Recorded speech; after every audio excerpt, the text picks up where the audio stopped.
impulses for successful romantic behavior. If we just started, so if you say that again, Jonathan, I'm sure the audience will be interested. Benjamin, this region of your brain here helps you manage sexual impulses for successful romantic behavior. Oh, okay. I just thought Ben would like to know that. Okay.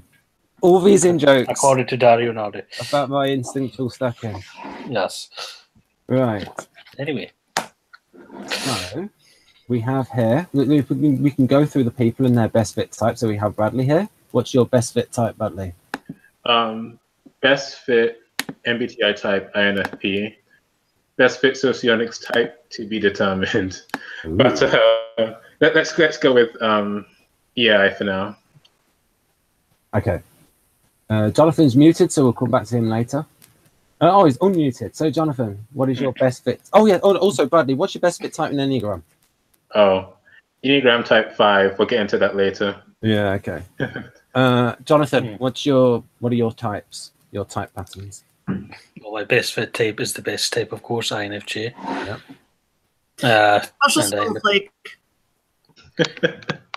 Now, I don't like to brag. Now, in MBTI, INFJ is regarded as the best type, but actually, somebody told me, who knows a bit about socionics, that in Russia, it's regarded as the type that people don't want to be. Yeah, I can see why. Because you're so, I suppose. When you go to Russia, what is the desired type like that people kind of? I think in MBTI, especially in America, it's like everyone wants to be like ENTJ is like the super type, and I think Kersey wrote in Please Understand Me Too that Myers described it as the super type or the type of types. I can't remember. Wow. No, what do you? Oh yes, Jonathan. You mentioned INFJ. Which Enneagram type? Enneagram type 1. And tri-type? 152. Ooh. I mean, if you have been following this channel, you should know this. Right. But we do get random people watch every now and then. So, Laura, what are your type patterns? I think I'm INTP and MBTI, LII and Socionics. Although I still kind of feel like I go back and forth a little bit between EII and LII and INTP and INFP. So I'm kind of hoping that this chat kind of clarifies things a little bit more. Right. And I would say to people might be thinking, she's a little bit expressive for an INTP, but it's like people have development and they can act in certain things and like they can develop their FE, their expressiveness. Also, you're an Enneagram 6. So sorry to talk for you, but I was going to say that anyway. Yeah, Enneagram 6s tend to be very expressive, regardless of type, because it's how they interact. But we might get into that later too, because there are lots of INFP 6s. It's one of the more popular INFP types. And now we'll go to somebody who's making their debut. It's Sana. So which types do you identify as? So I identify as MBTI INFP and Socionics IEI, and my tri-type is 469, but I'm not exactly sure if my core is 4 or 9. Right, I identify as INTP. I really resonate with the Galenko and also with the Galenko LII. My Enneagram type is hotly debated between Bradley, who thinks it's obvious that I resemble a 7, and Jonathan, who thinks it's obvious that I resemble a 5. Well, why not just we could compromise and settle for 6? Maybe. And then in the past, I was absolutely adamant that I resembled a 4. So being adamant doesn't necessarily make us right. So we're going to go over. Excuse me, it doesn't make you all of you right, but yeah, it does for you because you're perfect. You're the Enneagram Type 1 and an INFJ, the ultimate combination. The ultimate combination of being right. Yeah, and you've got 5 and 2 in your tri-type. So let's bow down to Jonathan. Right. So what we're going to do is, folks, so we have a handle on what FI is. It was Bradley's suggestion. We're going to look at how Dario, it's sort of like Dario's inventory of FI. It's sort of like maybe it's a better way of showing what FI is by showing how it's used, and sort of like basic use, intermediate use, and advanced use, and then we can sort of get like a physical example of sort of get an idea of what it is via example. You'll see what I mean when I put it up.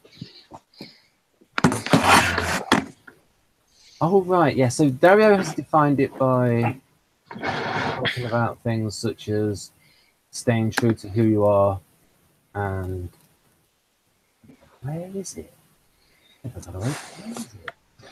think I've opened the wrong. We will be there shortly, folks. I'm sure I opened it. Yes, there it is. I didn't know why it didn't show on screen. Right, so there's the share screen, and there's the share screen feature. Right, application window. Right, there it is. Sorry about this delay. All right. So, I just wanted to show you something about how. Yeah, this is interesting because we've not really gone over this before. I'll let you all take this in.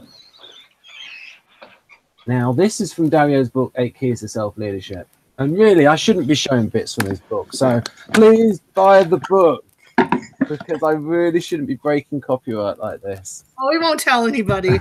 I'm going to make a whole bunch of screenshots. Right. No, I won't. But I'll let you all take that in and comment on it, see if you think it's true. And this can actually be a starting off point for whether Dario is defined FI in a certain Enneagram style.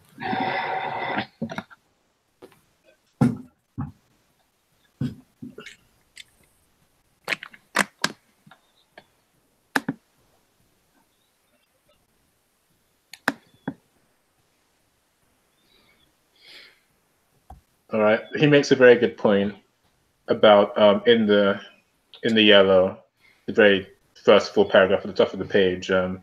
Facts and beliefs are just content, and content can be used in many ways. That sort of supports the overall argument that I want to use, is that FI is definitely about values, but some of them are strong. Some of them are stronger values than other values. And the way the values manifest themselves can vary greatly, because it's not always about the stereotype is that, the INFP has very strong values and won't go against them at all. But that's not every single one of their beliefs is like held very strong. It's the strong ones is the ones that you're most aware of, because they're the ones that they're most vocal about when they're triggered, but when the value is violated. So the idea that facts and beliefs are just content and can be used in many ways, sort of it doesn't really. I wouldn't call it like a validation of my point, but it at least it's being noted that that introverted feeling is more about very, very strong beliefs, even though it includes strong beliefs. Right. I'll shut that down. When you said there about the strong beliefs, and I imagine that now in a previous book I was writing things down such as an INFP cannot be an Enneagram Type 9, but it obviously depends how you define the 9. So Jonathan, do you think how do you think a Type 9 INFP will behave differently because of the Type 9 aspect? Do you think their values are going to be more hidden away? I think their values are going to be more about harmony.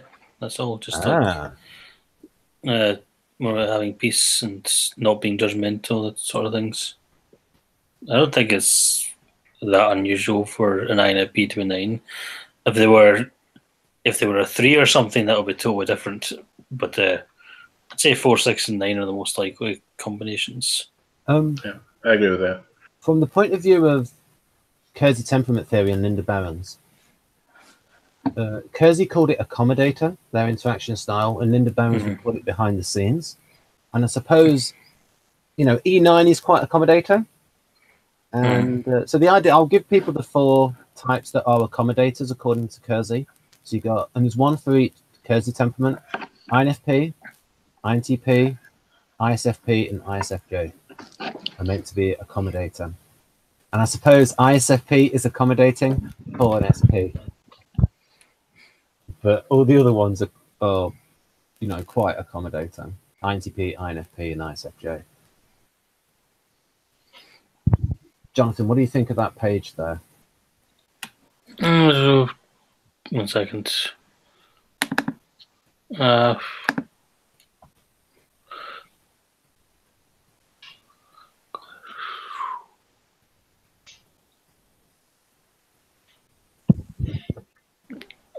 Yeah, seems fine. Right. And do you agree with, and do you think that his definition of personal identity being at the center of FI, do you think that works for irrespective of Enneagram, or do you think that is changed by Enneagram? Well, I guess tricky because some Enneagram types are defined more by their social identity. So, including the 6 and the 9, which, well, pretty instinct as well. So, I'd say identity, not necessarily just personal. I agree with him, but you have to right. have the caveat that do you think with their social identity. Right, gotcha. So somebody's personal identity could be related to their group identity, because part of their personal identity is the group that they relate to. Yes. And because I was making a similar point in some notes that I was making about the type 2 and how, and it sort of got me to the point of, because when it was writing about, and that was in the Enneagram and NLP by Annie Linden and Maurice Spalding, where they were talking about there's part of an Enneagram type 2 person that when they're unhealthy, there's almost like a self-regarding aspect to it, like a combo of FI and FE. Although I'm not necessarily saying that FE is all altruistic and FI is like self-centered, but that's sort of how I see it in order to make things more reductionist and simple. But you know, there's different blends to it. But and I was thinking about things like when somebody wants acceptance, that there is a blend of FE and FI in there, because when they're accepted, it's like they're being validated for who they are. But then there's also the aspect of like an FE aspect of it. So what do you think? So I'll ask Jonathan what he thinks about the concept of acceptance, and then the others can pitch in on that. Well, what do you mean by what I? Well, I mean, like, say when somebody wants acceptance, how much can that be due to FI, and how much can that be due to FA? I think that all depends on the person, because people can want acceptance for different reasons. Like, obviously, I mean, that could be a social instinct thing, could be a sexual instinct thing, could be a survival thing, could be for security, could be for a sense of belonging, could be for validation, for fame. There's all kinds of reasons. I don't think it's as simple as seeing FI and FP for acceptance. Right. I was sort of like doing that when I was looking at that chapter. I was trying to look for, and I was comparing the Enneagram 2 to the Enneagram 9, and it seemed that the Enneagram 9 was much more focused on others' needs. And no, it's the opposite. The 2 is more focused on others' needs. Well, the 9 is only focused insofar as it doesn't, or they're focused on people's needs, so that for their own peace. The 9's mainly about their own peace first. I see. Often first and foremost. So it's how it affects their inner peace. So it's still okay. Yeah, well, not to say the 9s won't care about others beyond that, but that's one of the fundamental things that they are about their own peace, especially the 9/8. Right. So Sana, what do you think about this screen grab here? This scan of this page. Well, I agree with the picture. Right. I think it's a pretty good table.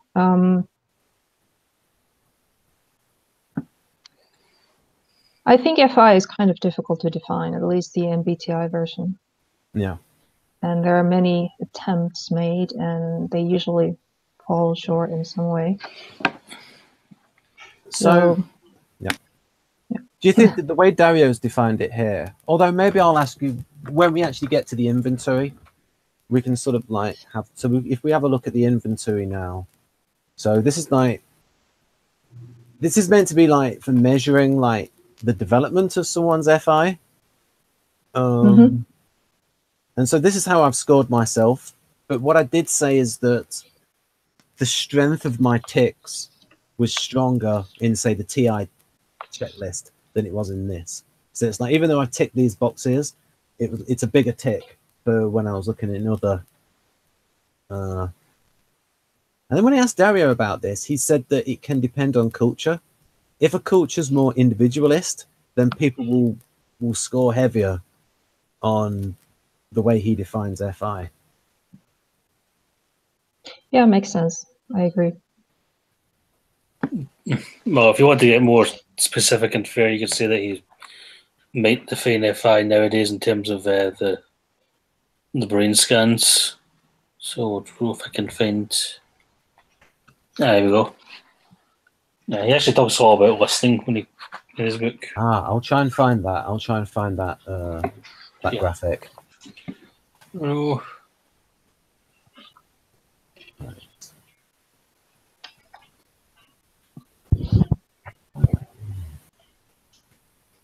I was going to show the wrong kind of brain scan then. We don't need to see the parody ones just yet. Right.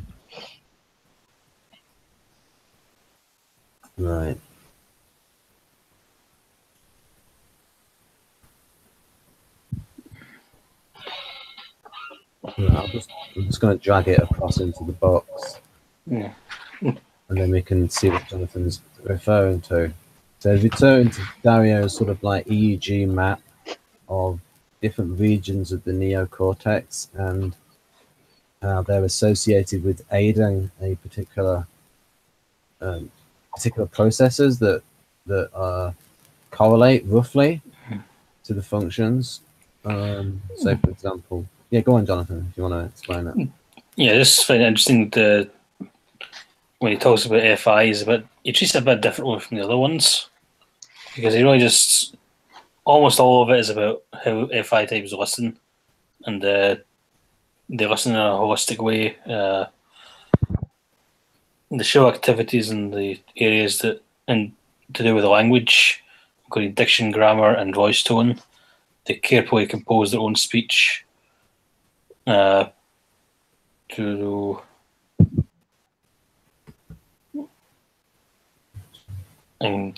they use regions that get active when it helps to do with motivation and intent, and gets active when they feel wronged. So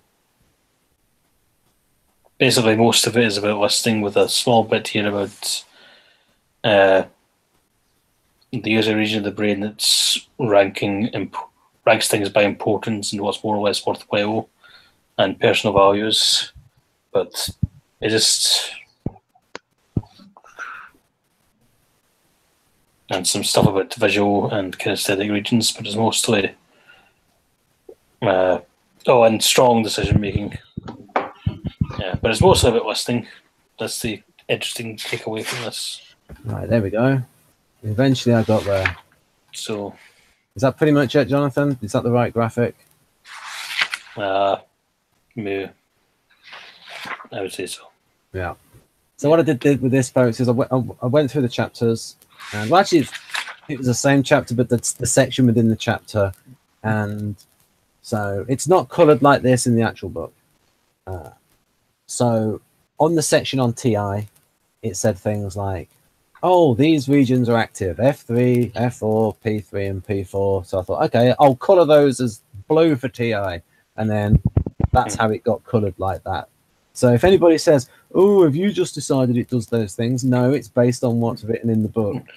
So basically, the two regions next to the ears, so T4 and T3, if I type show activity in that, they also show activity in the very back of the brain. O1 and O2, which is to do with visualization. And they show, all the judging types actually, they show activity in the left prefrontal lobe, the FP1 region. Oh, I can actually. I have something. I have a little thing for Sana, who Oh, I have a little bit of inside baseball for you. That's actually very, very interesting. okay. Dario showed how, and this is how he typed. And this is how he diagnosed people's types. And he said that the ESTP has the opposite brain from the INFP. So it's like that's some extra evidence for like, well, at least the way Dario defines the like. So it's like the Dario Nardi INFP is similar to the EII. And because like the way they correspond in the differences. So for example, this bit here, F8, the Dario Nardi, Linda Barron's INFP is very good at listening until somebody crosses a certain threshold, and then the INFP stops listening. Dario told, and in the video, I don't know if you've seen Dario Nardi's Google Authors event. If you go on YouTube, it's Dario Nardi Google Authors, and it's where he first talked about his book Neuroscience, Personality, and his research. And he gave the example of, and he set up some date situations just to see how people would interact whilst they were like hooked up to the EEG. And one guy was there having a sort of date with this woman, and like he was really excited. And until she mentioned that her family had converted over to... No. The girl was the INFP and the guy was the one that said the family had converted. Oh, okay. Was it the guy that said that? Are you absolutely sure? Yes, I think I'm pretty sure it's the girl that said it. No, yeah, but I remember it was the guy that was hooked up, though. No, they were both... No, I think it was the girl that said... The guy was really into her, and then she said that thing, and then he lost complete interest when he found out that her family I'm sure that evangelical Christianity. I'm sure that she's the one that said it, and I'm sure that she's the one that got turned off. I think it is in the book. I will have the term to prove you wrong. But you see, sometimes though in the book though he switches it around. Yeah, well, I'm fairly sure that it was. I think he said the actual event at the. Anyway, people will have to find out. They will have to watch the video to find out whether and buy the book as well to find it out. In the book. Yes. Well, anyway, also in that example, the thing to take away is whoever it was that was the INFP, when they heard this other person's family had converted, their brain just entered that fortress mode. They just lost all interest. The other person was told that and said, "No, I didn't convert. It was my family." But the INFP did not care. It did not make a difference. So even with the new information, they still felt the value was crossed. Right. So, Jonathan, if you were there in that interaction and you saw the result of it, would you like to speculate as to their Enneagram instinct based on that? I would not know. Right, okay, fair enough. Because the sexual instinct might have thought, and? Right, okay, interesting. What have we got here? Oh, yeah, so the ESTP. So the ESTP, Sana, what Dario said is that they can't switch it off. And it's like, so they're like their listening window is always slightly open. And Jeff talked about, and this was actually the first thing that Jeff told me about, because he told me about Dario Nardi, and he said that with his son, he said his son wishes he could switch off his hearing around his mother. I want to mention that publicly. Right, so we've got this, and so Jonathan, do you have anything else to say about the brain regions? Well, the main thing is that another thing that supports Myers-Briggs is Dario found, according to Dario, all of the judging types, so all the EJs and all the IPs, they show more activity in this front left region here, the FP1, whereas all the perceiving types, so all the IJs and EPs, they show more activity in the right region. I'll just say that Dario didn't actually type people with the MBTI.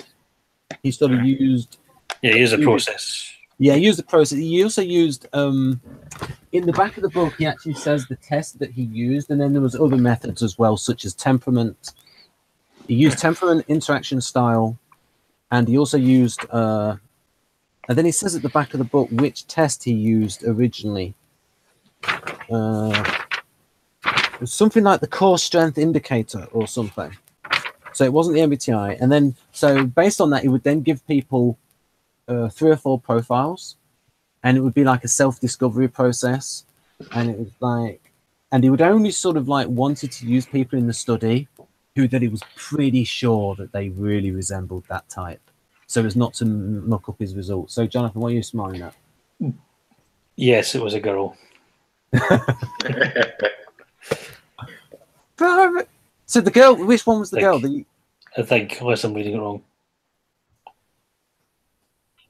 But then sometimes he says that he actually switches it around. So sometimes when he says it's a woman and it isn't, and it's like, Dario, why do that? Why just to hide people's identity? No, wait, I got it wrong anyway. It was wrong example. My smugness was premature. Anyway, move on. Maria, we're looking at how FI can vary according to Enneagram and Enneagram style, and so that'd be quite interesting for you as a fellow 9.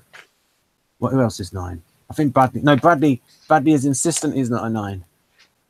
Yes, I'm insistent. And we have so we have 3 IEI resembling people in the Hangout: Jonathan, Maria, and Sana. And so I like the way you said that. It sounds kind of like NIFI resembling people. Yes, we resemble it because, you know, we're all human beings. You are not completely equivalent to a model. Oh yes, Maria, you mentioned something about mentioning. So Maria, have you looked into like the interaction styles in Linda Barron's? And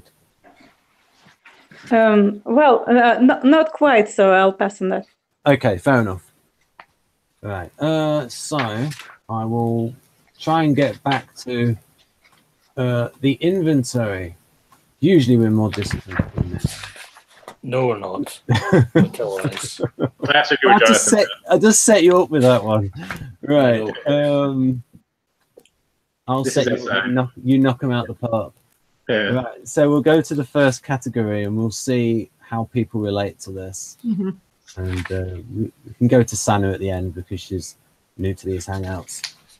So Bradley, what do you think about these? What do you think about the first one? In terms of how I relate to it, or in terms of how I feel it relates to FI? Well, both. Both. All right. If you go how you think it relates to FI first, then how you relate to it. Yeah, I think this is very good for FI. I will say that the whole good or bad thing is, I mentioned this in a previous Hangout, but I'll say it again.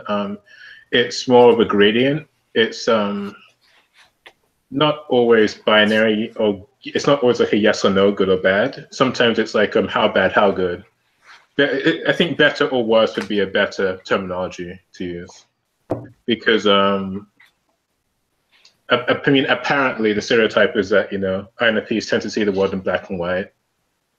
But in my experience, I think good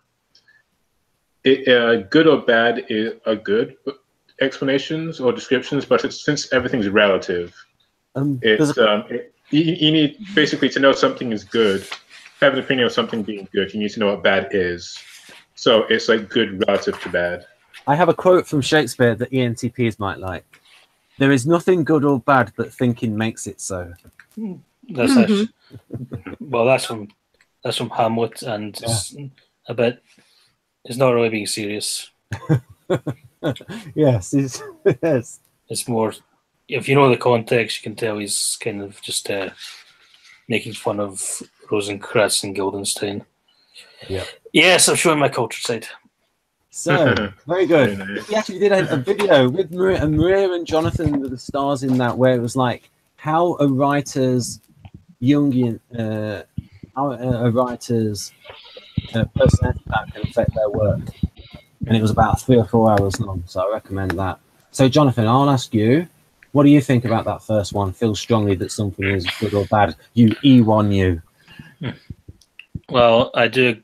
I'm more inclined to agree with Bradley. That I feel that I think that INFPs are very black and white on the outside, but if you ask them, well, when their guard was down, did they say, well, internally it's more complex and multifaceted. It's more like it's also they picked a side. That's a better way of putting it. Like they're, because I notice this with INFP writers, and it's a lot of INFP writers. Like if you follow them on social media or something, can be very, and they get into politics or social justice discussions, they can be very black and white about those things. But if you actually read their work, they're showing all kinds of complexity and nuance. Yeah. So it's more like picking a side. Right. When you say writers, do you think they lean more towards novels because the novel goes towards? Robert McKee said that the novel is the best form for inner conflict, the movie is the best form for extra-personal conflict, and the stage is the best medium for interpersonal conflict. I think television as well, that would rival it for interpersonal. Well, do you mean like for inner conflict? Because a writer, a novelist can really go into a character's thoughts. I think it really depends on the person. Like INFPs can be novelists or poets or philosophers or stage writers or script writers, or they can be non-fiction writers as well. So it's. I just wondered if INFP writers were more drawn to. I would novels. say that. I don't know if they're more drawn to it. Like I've wondered if my brother's an INFP and he's not really into novels. So, but he is very good at poetry and art and so on.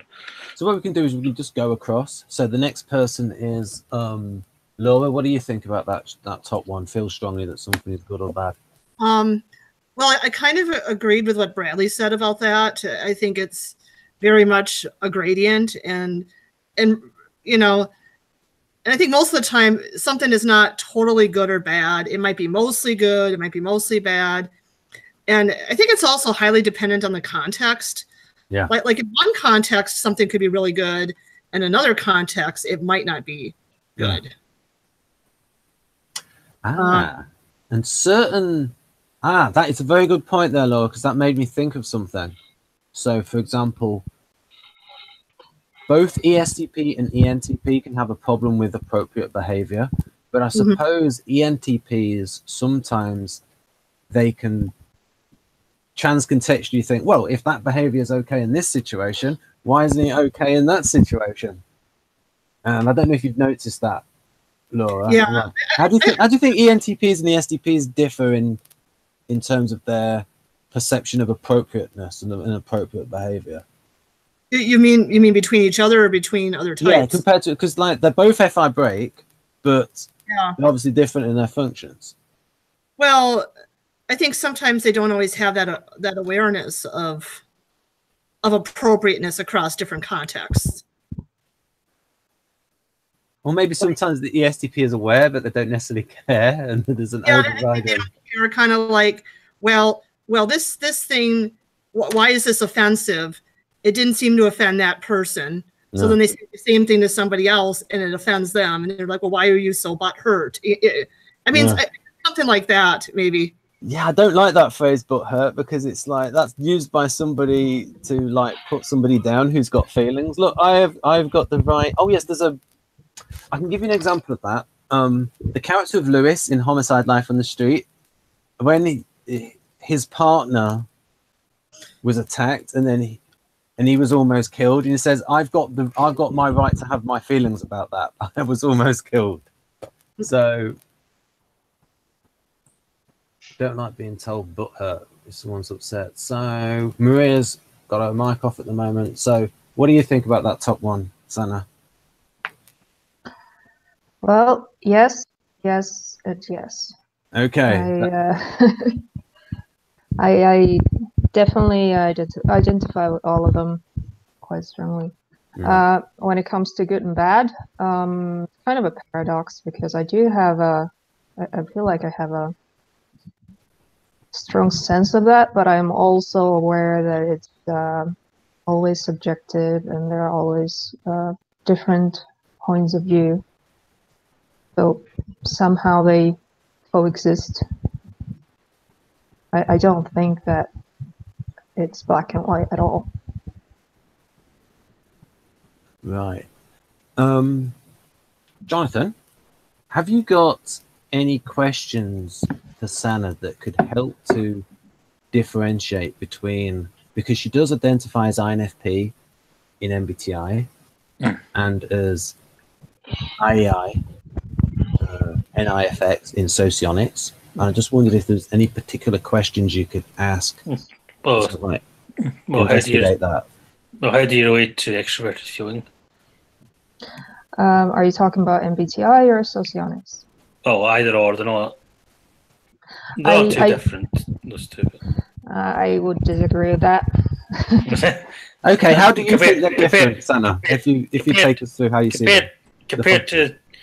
Compared to other functions, MBTI and Socionics are relatively similar in FE, I think. Okay, I'm not. Should I go into details because I? Yes. Have... Yeah. We love details. Right. Okay.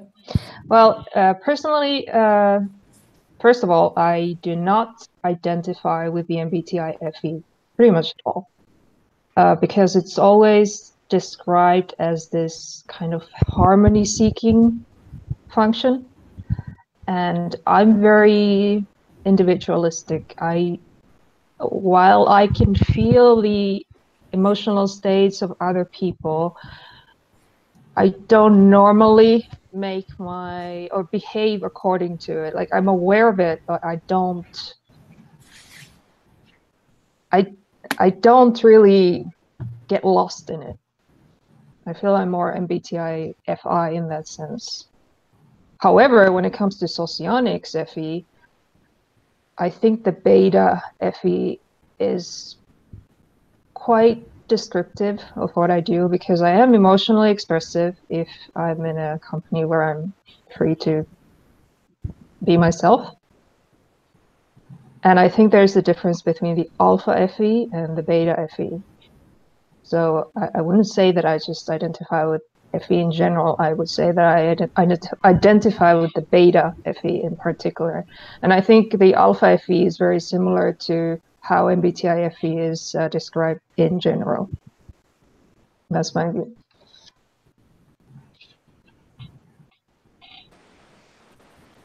Oh, we have Rachel here, who's a human being.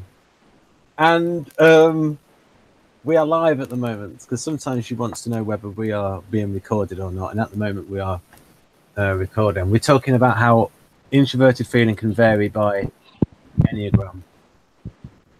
So what do you think there, Jonathan, of what Sana just said about the difference between alpha FE and beta FE?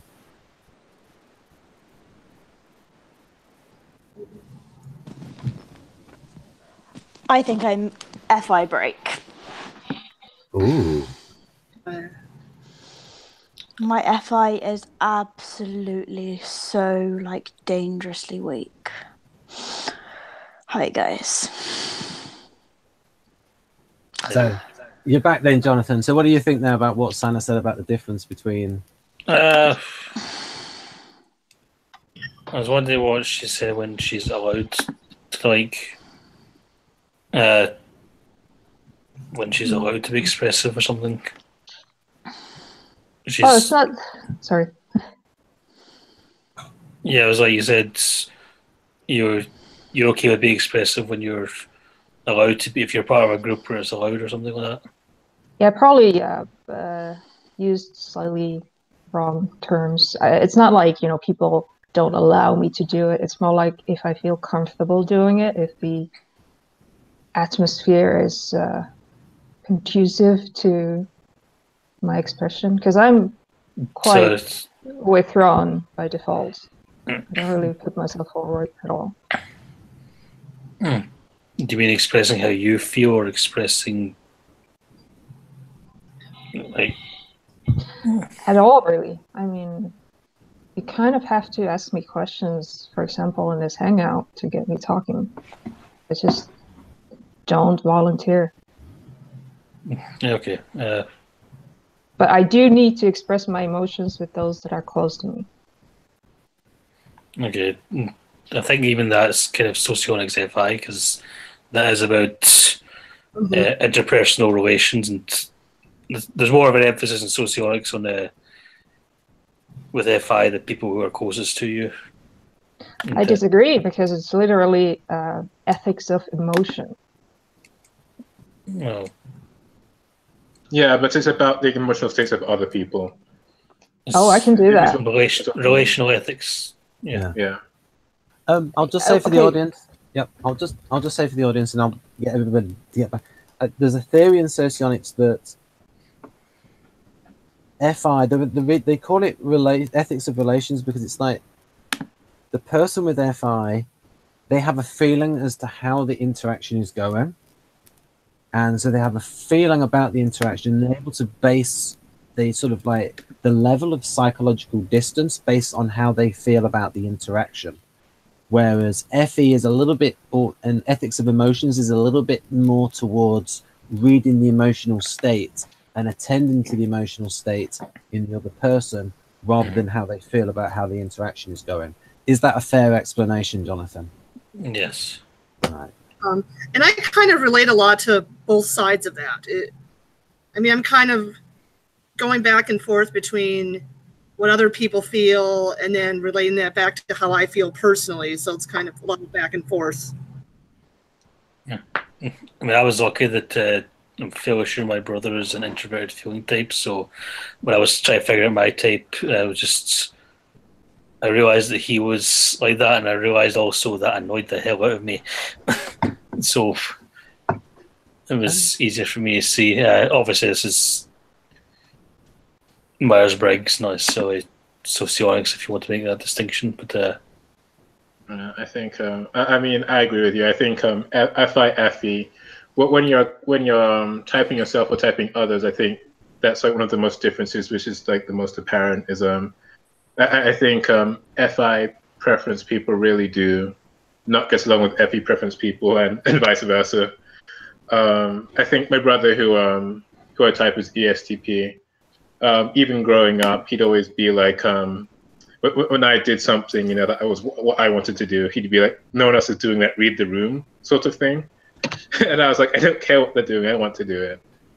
And I mean, that's just a basic summary of how it went whenever we were hanging out in like close proximity. Is that I do something that I want to do, and he's like, no one else is doing that, and I was like, I don't care. Bradley, you've got a very nuanced view about how emotions and feelings are different. Would you explain that, please? It's more about that feelings are more than just emotions. So feelings involve emotions, but it also means like values and impressions. And so, I mean, like the definition, the dictionary definition of feeling has emotions as one definition, and like values as a definition, and impressions as a definition. So the feeling function, as Jung described it, had to do with mostly values and beliefs. When he was talking about the introverted feeling type, those that how the type expresses introverted feeling, that's when emotions were introduced. But the actual function, emotionality has very little to do with FI. I think it might have more to do, FE might have more to do about emotions, because I definitely do agree that it's more about evaluating the emotional state of others. But in terms of FI, I think it's more accurate to say that emotions are sort of the consequence of having like a belief or value violated. So I do think that FI types are emotional, but I don't think that's because of FI directly. I think it's like a indirect consequence of having a value violated. That is just my opinion, though. I know a lot of people do. A lot of FI users do equate FI with emotions, and I know a lot of people who are FI dominant and not FI dominant do equate it with emotions. So that's my own opinion of it. Right. But I understand that it's not something that's shared. I'll say something about the theory. So Jung would talk about effectively talking about an accompaniment. So that would be the ignoring function in model A and the control function in model G. So the FI DOMs, according to model G and Victor, it's like they've got this accompaniment of like FE running in the background and things that they're aware of. And then it's switched around for the FE DOMs. They've got the FI running in the background and they're aware of it, but they ignore it and they've got really high information for it. And of course, when somebody is FI auxiliary, they've got that strong creative FE. And then when somebody is FE auxiliary, they've got that strong creative FI. So you are going to get a little bit of a blend there between the two functions. So Bradley, you're good at talking about this. How do you think they work together? Do you think you have, how do you experience FE in you?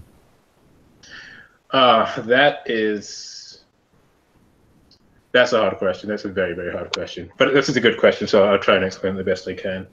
It's more or less, I think it's very much through FI in my own experience. It's like, I know what's being, I know the best way to promote harmony, but I value each case independently, and if I want to preserve harmony or not, or like how much I want to preserve harmony.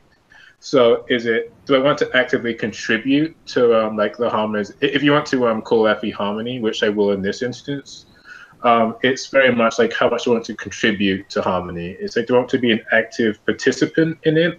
Do I want to like placate people until I can like go off and do my own thing? Or is it something where it's like, I'm not going to do it. I don't care. I don't care how much you try to pressure me. I don't care, how much you're dependent on me. And I don't care, because my experience of it is just sort of, everyone has to do their part, sort of.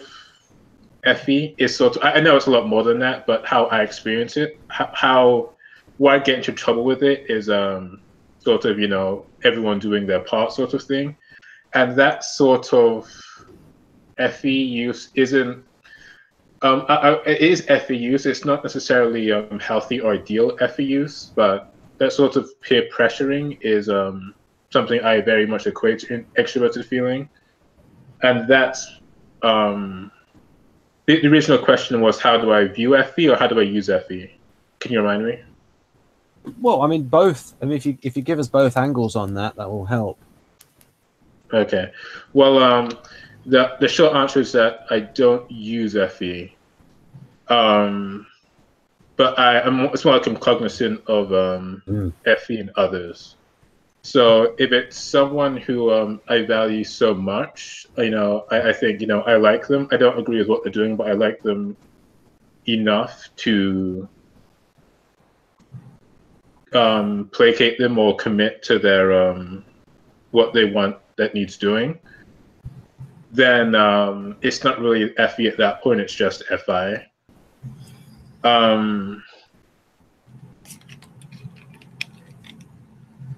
Yeah, I do say that I don't really use the peer pressure tactic, or not really peer pressure, but like external pressure.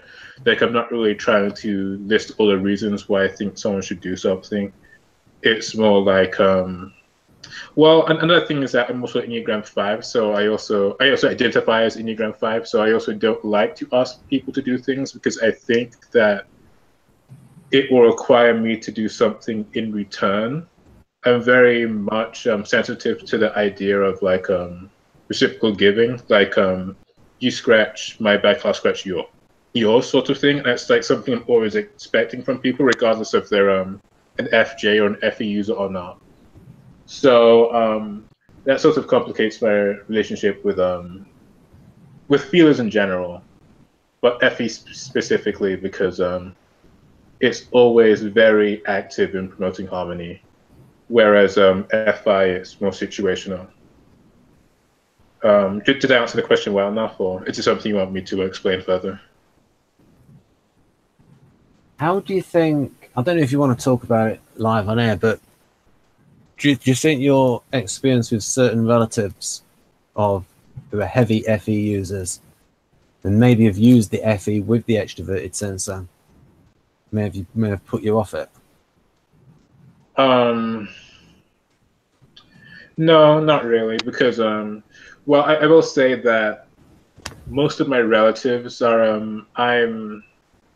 I'm originally from England, but I live in America right now. Most of my relatives are still in England, so a lot of my relatives who I think are FE users, I don't really have much contact with anymore. I will say that of my immediate family, I have two people who use FE over FI, which is one of them is my ESTP brother, and the other one is my ESFJ mother. So because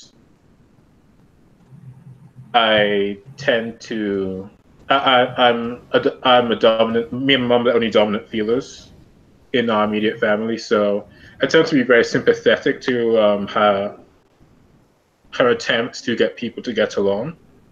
So because no one else is doing it, and because I value her feelings enough, I think I'll sort of shoulder some of the burden of the burden of like carrying everyone else's carrying the emotional mood of the situation, of the family dynamic in general.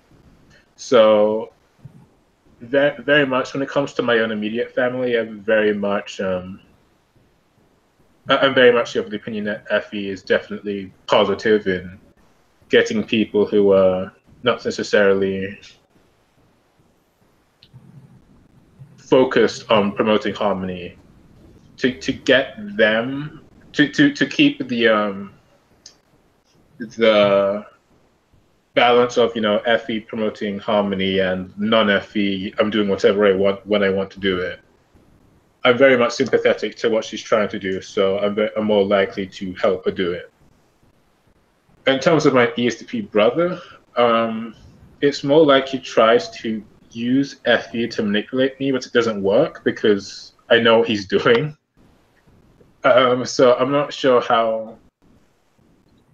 really sure how others sort of receive that sort of manipulation, because I think TI users use FE very manipulatively.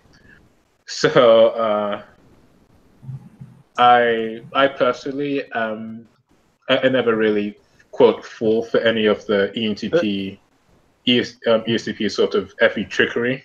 If you tell us what that is, Bradley, I'll try and avoid doing that. What are kind of tricks it's that might be tricks might be a bit biased. I might be showing a bias there, but to me it's trickery because it's very apparent what's happening, but to them it could just be like using TI leverage. So I don't think it is always coming off as trickery to them, but that's how it feels to me, because it comes off very transparent, especially when it's not being doing well, or untactfully would be the best way of saying it. So I don't think it's something that you can be that conscious of unless you're already aware that you're sort of abusing the FE privilege, to use quotes, air quotes. Do you sometimes get offended by the level of manipulation, whereas how dare you try this low level manipulation with me? I'm more deserving of your best stuff. It's not quite that. It's almost like I'm disappointed that they think it will work on me. Yeah, that's what I mean. That sort of thing where, do you think I'm stupid? This kind of low level manipulation? Yeah, yeah, very, very much. So, yeah, I mean, to me, it's just so blatantly obvious. to where it's like I think that they think they're being subtle, but because I'm not always bringing it up. Like it's not like I'm always like, don't think I don't know what you're doing. It's not like I'm always doing that, but it is in my mind. Like it's like I can't believe I wouldn't notice. But yeah, I guess it is sort of like that. But I think again, I do want to say that it's not like I think I'm painting Effie in too much of a bad light right now. I do think that it's a good function, and I don't think everyone who uses it is evil and always manipulating everyone all the time. But I'm very much cognizant of its negative use. And of course, some information for the audience. Bradley has a good comparison of ESFP and ESTP, because he has an ESFP sibling, don't you, Bradley? Yes, and I might add that she also typed herself that way. So I'm not sort of doing my best guess. She also identifies as ESFP. Yeah, but yeah, I do have a good comparison for in terms of like SE dominance. I definitely have a good comparison for how it can look like, and the difference between ESFP and ESTP pretty nicely. But we won't go too far into that because it's not related enough to FI. I think we could investigate how Sana sees FI is different. We also need to talk. We also need to talk about Enneagram at some point. Because, yes, that's the point. Like, so based on anything there, so Sana, based on what Bradley said there about FI and FE, does that differ from how do you think Socionics sees it, or not? Well, it does, because what he says is basically how I would put MBTI FE as well. That's my experience of it. And I find that there's actually, FI users in MBTI tend to have this dislike of FE. It's probably unfair, but it's caused by all those things that he listed. And I had a bias when I started learning Socionics, because I figured that it was going to be the same thing. And that's something that hindered my typing, because I just couldn't see myself as being FE ego type. But the more I looked into it, the more I realized that my bias was, well, unfair. And that I do actually use FE quite a lot, Socionics-wise. I do it mostly one-on-one, because I'm very one-on-one oriented, so I don't really do groups. So we're honored by your presence, even though you don't do groups. Well, I'm not saying that I don't join groups. I'm just saying I'm not gonna start FEing the hell out of you. Okay. So, given that you are in, do you want to tell the audience? Do you want to reveal to the audience which country you live in? Finland. So, do you think the FJs in your country, the FE ego types, are different than in, say, other European countries? So we could sort of like get a baseline of how FE can be different. I think most likely, because the country itself is very introverted, very FI, I would say, in both systems. FI in both systems. It's very present, so I'm sure it's affecting individuals as well. Right. Jonathan, what do you think about what Sana said there?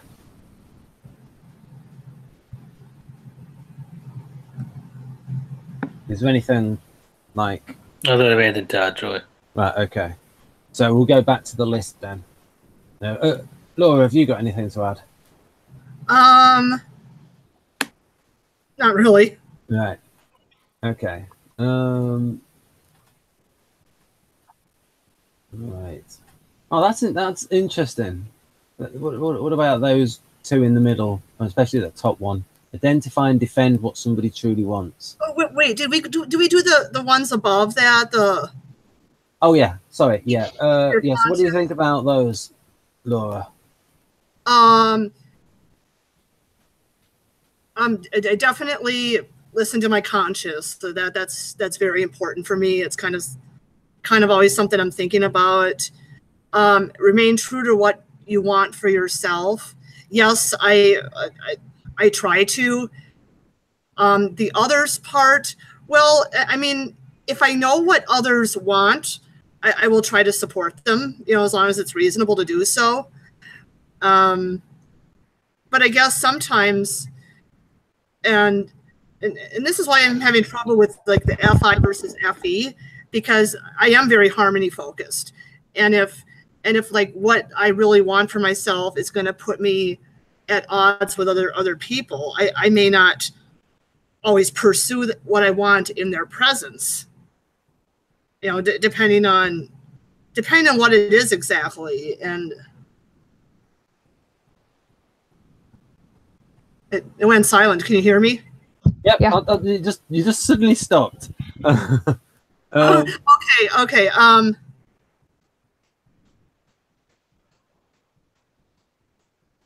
And not that I'm disregarding what I want, because I'm kind of like, I focus a lot on that, but I also focus a lot on the harmony between people and I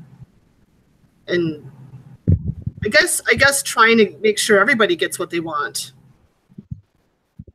Right.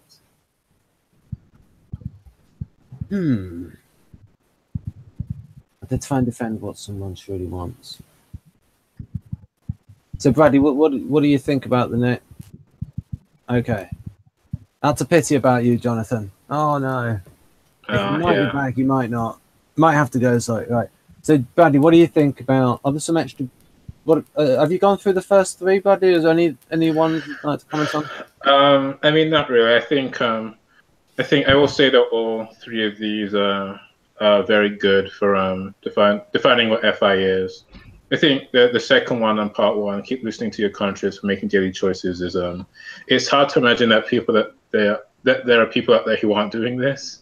To me, maybe because I'm always doing it, I can't imagine like an existence where you're not doing it. So that's how accurate it is for me as well, because I'm doing it like daily.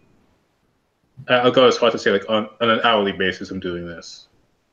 Remain true to what you want for yourself and others. That one can be a little bit hard, but I will say it does describe FI, but you're not always able to remain true to yourself all the time, because that may put you in the direct conflict with other people who you care about, or with other things you value. Sometimes the two values might mesh together nicely, so you sort of have to choose which one to uphold. But I will say that trying to what you had on the other picture of make behavior and beliefs and behavior congruent, I think that's very much can also describes FI, is to where you're believing things but you're trying to implement the make behavior and beliefs congruent. You believe things, but you're always trying to make your behaviors congruent with what you believe.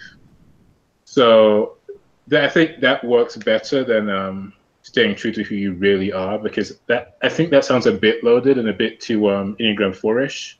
Mm-hmm. But making behavior and beliefs congruent, since every type has beliefs. Yep. Sorry, every every Jungian type and every Enneagram type has beliefs, but that is more about what FI is about, as I experience it. It's trying to make your identify what you want and then figure out how to best exemplify your own ideals. Yeah, I think that's a really good way of putting it.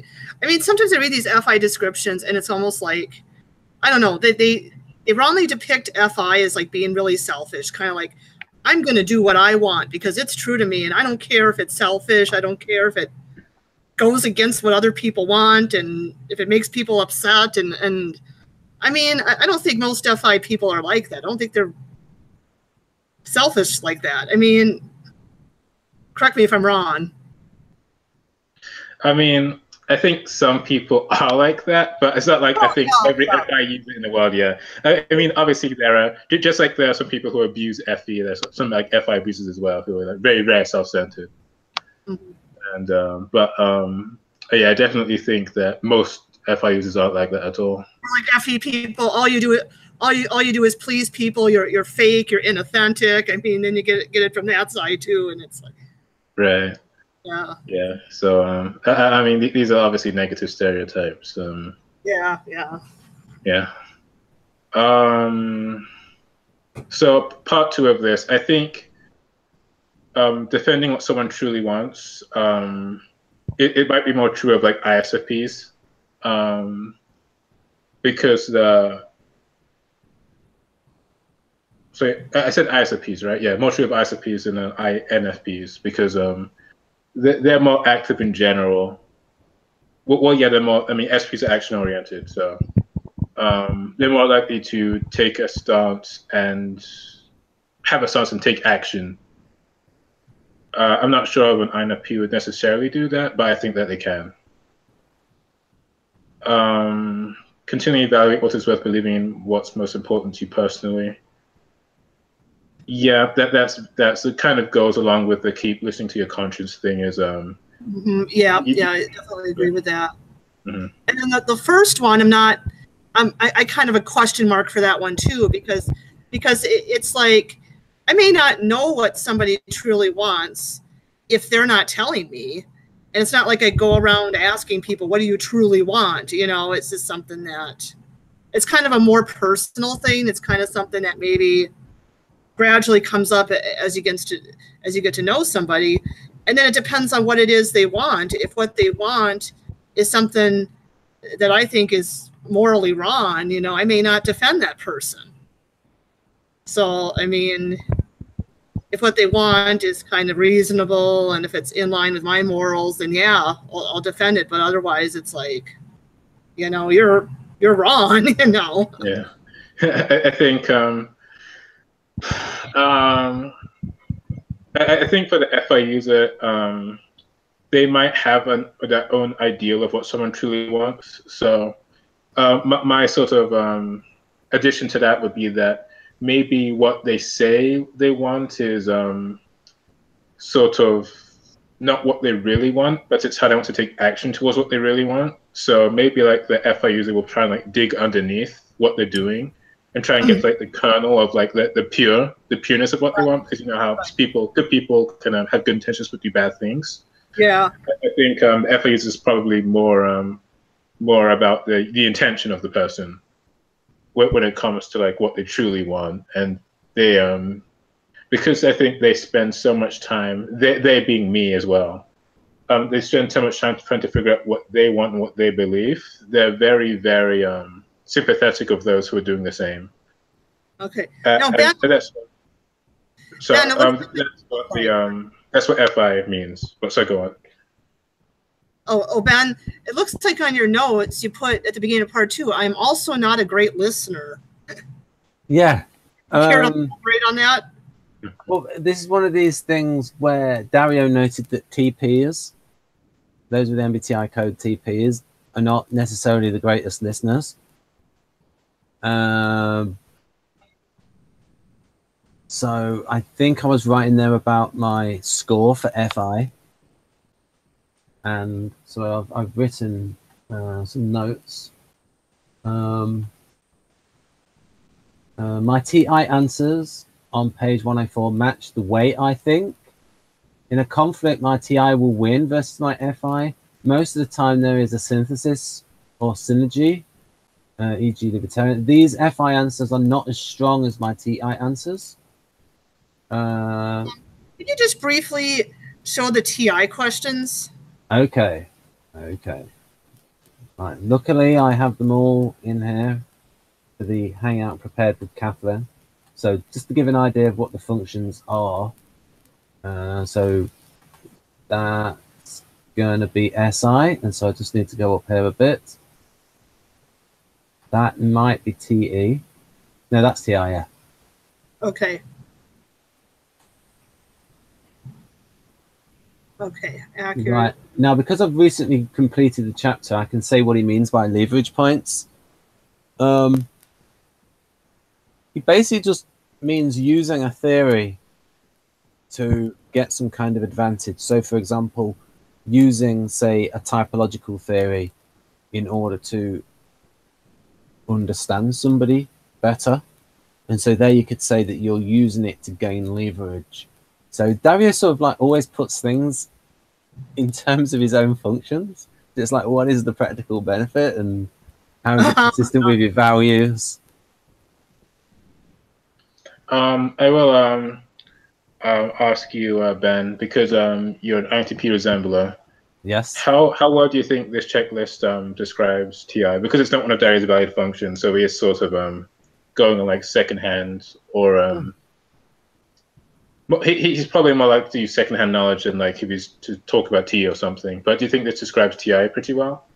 I think it's all. Keep in mind that he's trying to include ISTPs as well as INTPs. Yeah, that's the thing. Is it might lean a little bit too much towards INTP than ISTP. So, for instance, you can have someone who's really ISTP, who might not necessarily score like this, although. Yeah.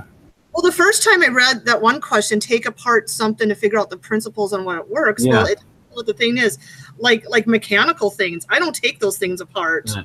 Because I'm afraid I'm going to, well, for one thing, I'm afraid I'm going to break the thing. And it's like with a car, for example, I honestly don't care how it works. I just wanted to get from point A to point B.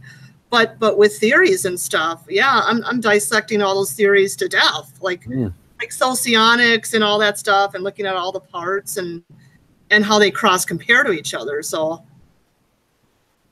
I think I'd be kind of half and half on that one. And then the leverage points, yeah. The first time, I didn't quite get what that meant either. So, but I think all the other ones, I would say I strongly agree with, and I probably resonate more overall with these than the FI ones, if I had to pick. But I resonate a lot with some of the FI ones as well. So, but also the chapter as a whole does tend to lean more towards the abstract kind of TI than the sort of like the more STP kind of analyzing a situation and then acting.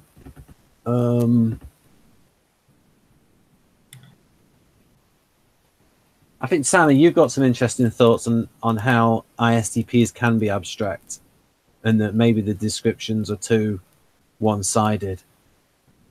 Well, it wasn't so much on how they can be abstract. I just find that MBTI has this bias that if someone's interested or capable of abstract thought, they must be intuitive, which I don't really like. But it's not something that I have like exact examples of. All right. I will sort of ask a follow-up to that. Would you say this checklist sort of fits the way you use TA well, Ben? Yeah, I mean, given the green boxes are my answers. Yeah. Right. But I would say though, if you had somebody who was a strong ISTP, what I'm saying is a strong INTP will score higher on this than a strong ISTP. And so therefore, I think it's too slanted towards TI with NE.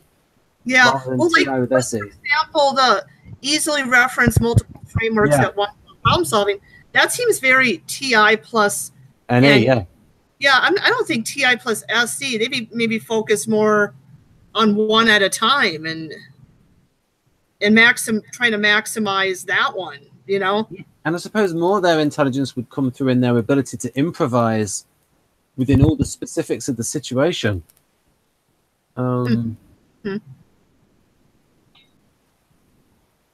arguably, you could say that that's working together with the NI and like the insight and sudden aha realizations as to how they could solve the problem and things like that. I suppose the leverage points you could sort of, but again, that is so vague. Use leverage points to get the maximum effect with minimum effort. I've read the whole chapter, and I don't know if you've got the book yet. I have the book. Yeah. I'd have to go back and look at that page and kind of clarify. Yeah, he has this metaphor about a paperclip on a piece of paper and moving it near the edge of the table. What did you think of that metaphor, Bradley? Did that help you?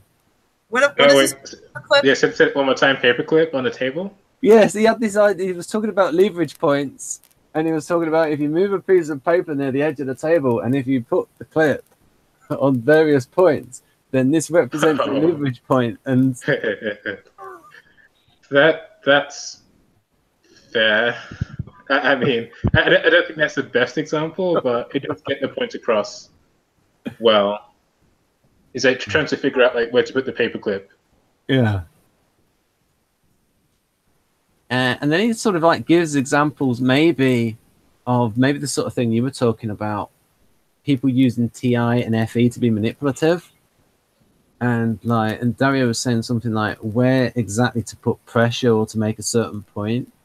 Maybe you could explain a bit more about that, Bradley, because what do you think that, I know I've asked you this before, but I sort of didn't get a satisfactory answer. What do you think TI manipulation is then, that you mentioned?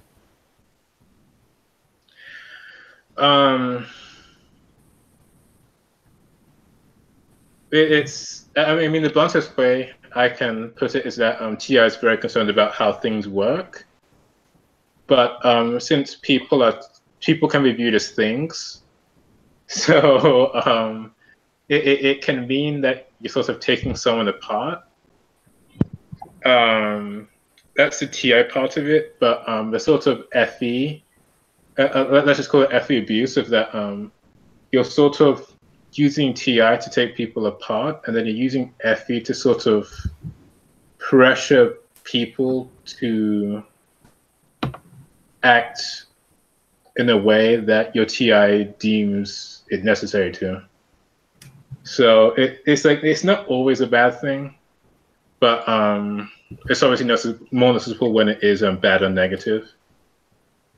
So it's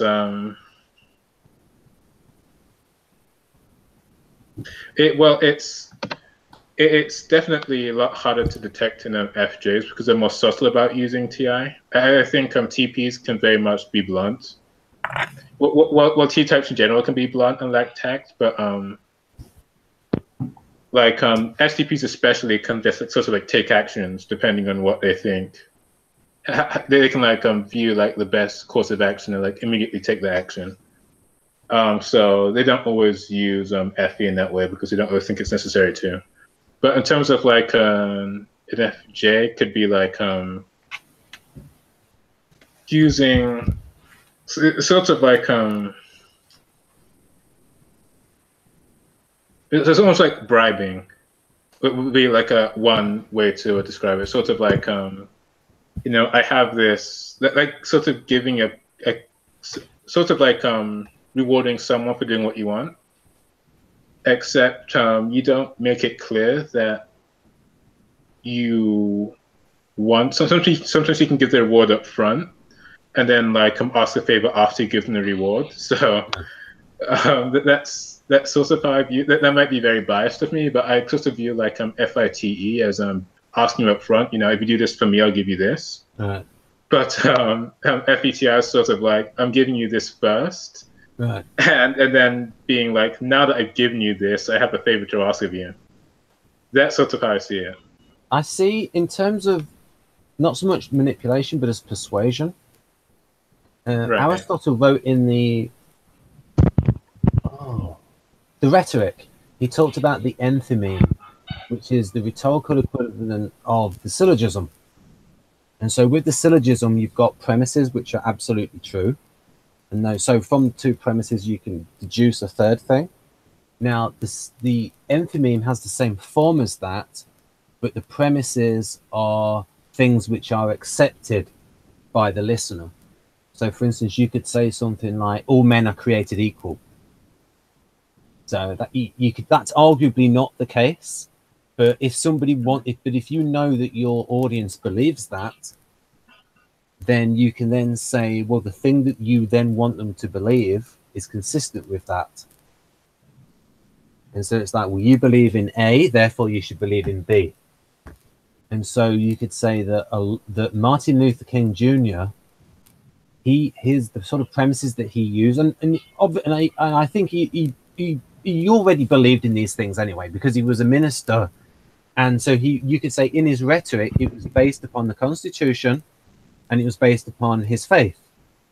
And so anybody who believes in those two things should then like go forward.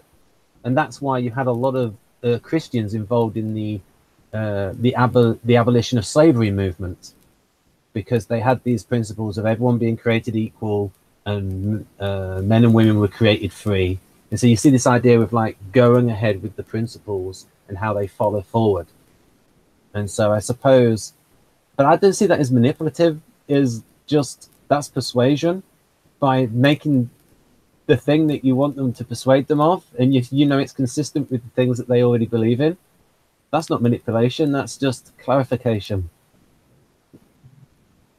of what someone believes. Yeah, I mean, that's a valid point. That's a valid point.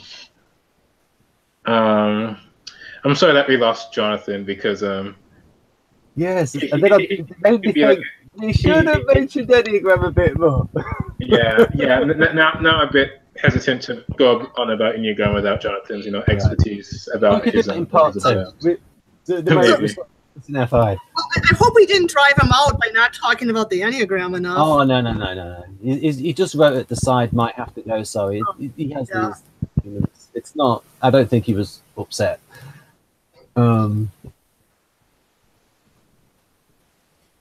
I've done far worse things that he would have been upset about. So yeah, that's very honest of you to volunteer.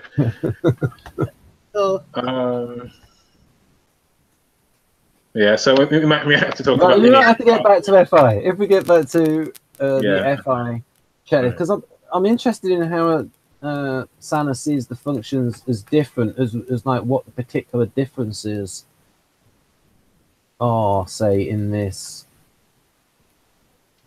In what? I'll try to get to the FI list. Well, it's sort of like the way I view it is when I look at. We'll go through the list and then I'll show, because we went through it a little bit in the Hangout with Carol Linden on ENFP. So I need to go to this one. That's it.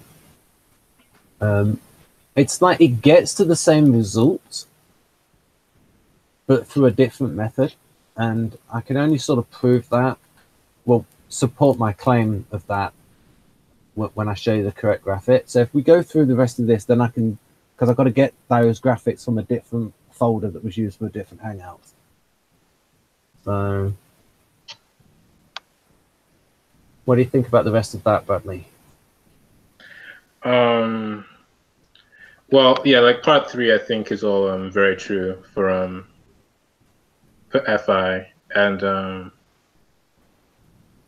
I think, for instance, the second part, the second bullet in part 3, create space within yourself, the truth of conflicting beliefs, or even like the second and the third, continually weighing choices are harmonizing with important beliefs and creating space within yourself for conflicting beliefs. That to me is especially the creating space within yourself. To me, that sounds very E9, because nines are always trying to keep everything cool and calm. I think Jonathan mentioned that on there. Is that 9 is sort of about others' needs, but it's also about their own need to have everything be calm and collected. So I think it's that they're dependent on their externalities to do that. So they want to keep themselves calm and keep others calm so that they can be calm themselves. Right. And to do that, if you're an FI type to do that, you could believe something very strongly, but if it's causing you or others disharmony, you might have to continually evaluate. That is consistent with, if you think of them having a temperament which is like an introverted perceiving temperament in terms of like NI and SI DOMs, where they're very dynamic on the inside, and their mood can be affected by external things. So do you think maybe a hypothesis for, say, an INFJ9 is that they want the harmony around them because the mood of the other people affects their mood and internal state? I think Maria would be a great person to ask about this. I'm not sure if she's still around. Yeah. But I mean, it sounds. But to me, I mean, the way Effie is depicted, it sounds very correct to me. What you just said. Because the reason I thought about this was how Socionics and MBTI measured JP differently. And I was thinking about, well, if you think of like static and dynamic, where if you've got this internal dynamic nature, and the only way you can sort of like calm it down is by organizing your environment a bit. So it's like compensation. Whereas if you're static on the inside, then so your mood is pretty stable. You don't need an organized external environment in order to make yourself feel better. Because with some people, it's like they just can't have the mess around them. It makes them feel ill, like something's disorganized. Now, I suppose that could be different with NIFX because of the TE break. So I don't really know what it is that would make them feel unwell on the inside. Maybe it is an atmosphere around them of how the interpersonal relationships are going. Because when I was looking through the E9 chapter in the Enneagram and NLP, I was thinking this is quite ISFJ and INFJ in the way I saw it.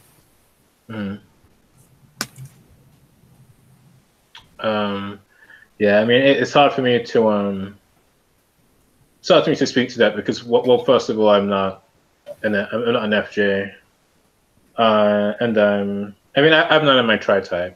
And an INFP, so I can be 9ish, like regardless of what's in my tri-type. Yeah. I think INFP does sound very 9ish, regardless of yeah, because of the interaction style being accommodating, right? And that's like the behavior of the 9, if not the inside of the 9. Yeah, I think INFPs can and do have one fix instead of a 9 fix, but yeah. I think they're going to seem pretty 9ish compared to most other types, regardless of like what their core type or what their tri-type fix is, what the gut fix is. Oh yeah, but about I have no real experience because I tend not to be around FJs because of FE, for better the lack of a lack of a better sort of excuse or a reason, a rationale for not doing it is that FE types are sort of a struggle to be around because even though we both mean well, it's just we process things so differently. It's to that it's a struggle to communicate without effort. So do you think your problem with FE is that so much as 1, you see it as manipulative, 2, you can see it as being used with force, and 3, you can see it as undervaluing your own point of view, and you see it as this thing that's almost saying, get with the program, Bradley. This is how you should feel about things, or... I mean, first and foremost, it's just about the FJs are putting forth something that I don't want and I don't need. Right. So it's sort of it seems like it's definitely very valuable. Like external harmony is very, very important and very valuable. But it's my involvement in the harmony is to where it's like I don't see a reason to, just for the sake of doing it. So I mean, I will. One of the things I think is talked about. I'm not sure how much it's talked about, but I have heard it said is that it's almost like FPs like to support the FJs themselves, while the FJs are supporting everyone else. I think that's sort of where FI users can excel, is taking care of the FJ while they're taking care of exhausting themselves and running themselves, exhausting themselves trying to promote harmonies to where it's almost like they don't exist. They themselves don't exist. So. Do you think the FPs see the FJ as somebody who is, like they're saying, hey, look, this person is being taken advantage of, attending to other people's needs? And possibly. Right. I think, well, to me, the sort of FE, I think FE types are abused very, very heavily, especially SFJs because there's so many of them. But I think that people, FJs go through sort of a really great lengths to, you know, make sure everyone's taken care of, and people aren't always seeing how much it takes of them to do that. So it's abused very easily by mostly by non-FJs. I think FPs can abuse it too, especially people who want FI dominance. Could very much abuse the quote FE privilege. So I mean that rubs me the wrong way as well. To have wait a minute, can you say a bit more about that? The FE privilege. Oh, I mean, when I say FE privilege, is that I mean FJs are constantly giving more of themselves because they can't not do it. Or they can't do it without feeling. I've heard it said that it's like they don't feel well when they don't feel like they don't feel well when they feel there's too much disharmony, and because they go through such great lengths to promote harmony, it doesn't really strike other people as odd to consider how much they're contributing. So yeah, to me, it's like I don't like how easy it is to use and abuse FE types. Right, there's something interesting here where Dario noticed this area here, region T5. So this is where, and although I've written FE there, he said that that's active in all SJs. And so I can give you an example of this where... Is that the T5? Yeah, T5, behind the left ear. All right. Where one of the Rachels told me that... not the Rachels that you know. This is a different Rachel. This is a Rachel in Michigan. How many Rachels do you know, Ben? 3. 3. And I try not to say the surnames. All right, all right. So she has... at the time, her ESTJ son was 10 years old. And she said that if he saw if he saw that she was upset, right, and she could be and it had nothing to do with him, he would still really feel bad at the emotion that was there. So that's a little bit like that T5 is like, when the guardians see the emotion on somebody's face, they really feel it because it's like they react to it. The part of the brain sees it and they react to it and they feel it. So it's almost like an objective feeling kind of thing. I guess I'm wondering though why that's necessarily a guardian thing. Like it's just what Dario noticed. It's like the things that make them. But what about like an NF type, like an NFJ type? I mean, yeah, I think an ENFJ would very much do that as well. Yeah, so it tends to be this thing that's associated with both FE and the SJs do it. Even when they're STJs, they appear to have this thing, this activity in that area. What about like an INTP? Like they use FE, although it's an inferior position, because I kind of relate to that actually. I mean, just on some level, kind of like. The book? No, do you have the book? I have the book, yeah. Right. So you have the book Neuroscience of Personality. Or Neuroscience.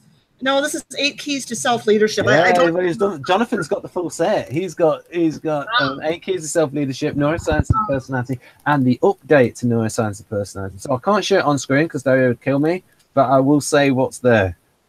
So looking at this one, there's not much activity at all in T5 for this.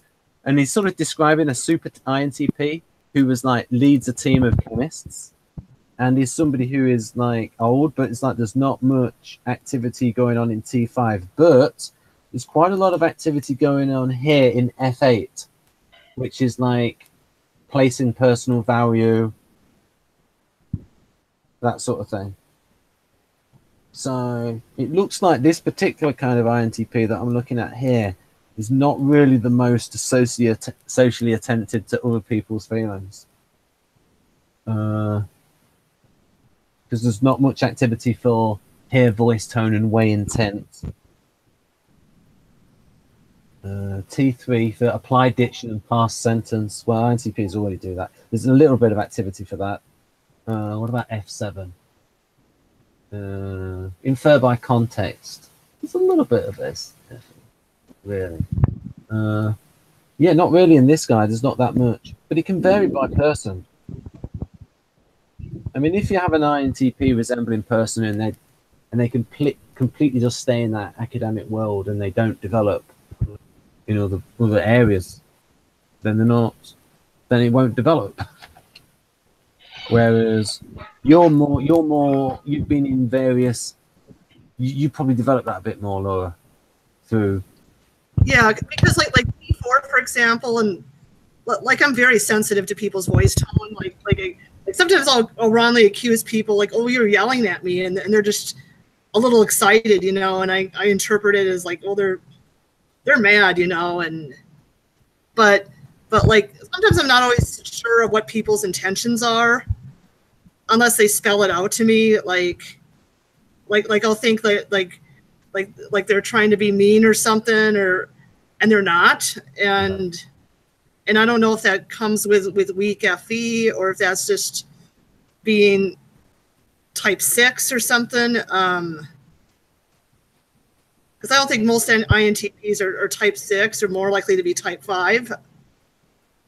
Do you have any thoughts about that? Sorry, what were you saying about type 6? Well, like with people's intentions, like you easily see threats with people, like kind of like, oh, this person's got a bad intention. They're doing that to bug me, or they're being mean-spirited, and it may not really be that way at all. They might just be having a bad day, and sometimes I don't always. Right. It's hard for me to tell the difference between the two. You know, I kind of think, oh, they're just picking a fight. They just want to be rude to people, and sometimes they're just having a bad day, and they're not even normally that way at all. So I missed the beginning of what you said, but working backwards, are you saying that the INTPs that identify as a 6 might have stronger FI and listen out more? Because they're sort of looking for certain things. Well, I don't know. It's kind of like, okay, so you think that might be more of an FI than an FE thing? I was just thinking that maybe because they're 6, they might be a bit more hyper-vigilant towards people's intentions. And so maybe they're then thinking more about psychology and feelings. Well, I do kind of think a lot, or trying to anticipate people's intentions. Yeah. But I'm not always confident they're right, and oftentimes I feel like I get them wrong, and that other people are better than me at knowing what somebody's true intention are, and they're more accurate with that. Right. So I could imagine an INTP that resembles a 6. There's a motivational push for them to get better in an INTP way with people. It's like they'll want to read up on the psychology. They'll want to like maybe read up on like reading body language and stuff, and like the Paul Ekman facial action reading coding system. But there, the root motivation is I want to know what's going on with people because I want to know if I can trust them, and things like that. So is that your motivation, Laura? What is your motivation for learning about type? Well, I mean, I think it's just interesting in itself to think about. I mean that's probably the biggest motivation is kind of just learning about the theory and relating it to myself and the self-understanding, and like improving my relationships or improving my career is kind of more secondary, even though I do focus on that sometimes because I think it has definitely helped out in my relations with others or in my job. But I think my primary interest is kind of just learning the theory for its own sake, because it's It's intellectually stimulating. That's a very NTP answer. Yeah, yeah. Yeah. So I'm almost like trying to get at the bottom of how Sana sees the difference between Socionics FI and MBTI. So Sana, looking at this inventory here, do you think this is more the MBTI kind of FI? And how do you think Socionics FI differs from this, how it's sort of shown in this checklist? Yeah, I think this is more MBTI. I kind of perceive it like everything that belongs to Socionics FI is also found in MBTI FI. Right. But then there are some things in MBTI FI that are not in Socionics FI. Because Socionics FI is very much about relations. Yeah. And MBTI FI is, I mean, not really. I mean, it's part of it, but it's not really the core. So what are the things in MBTI FI that you think are not in Socionics FI?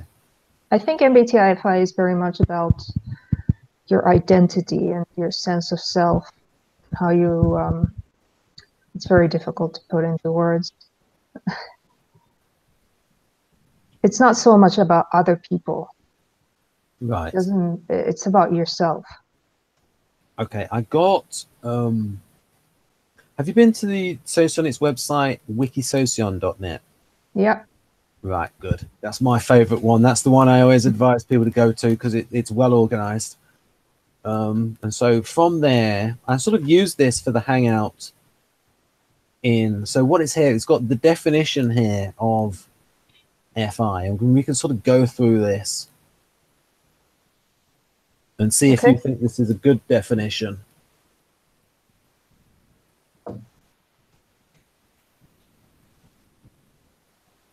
You can get your comments on it as well, Bradley, as to...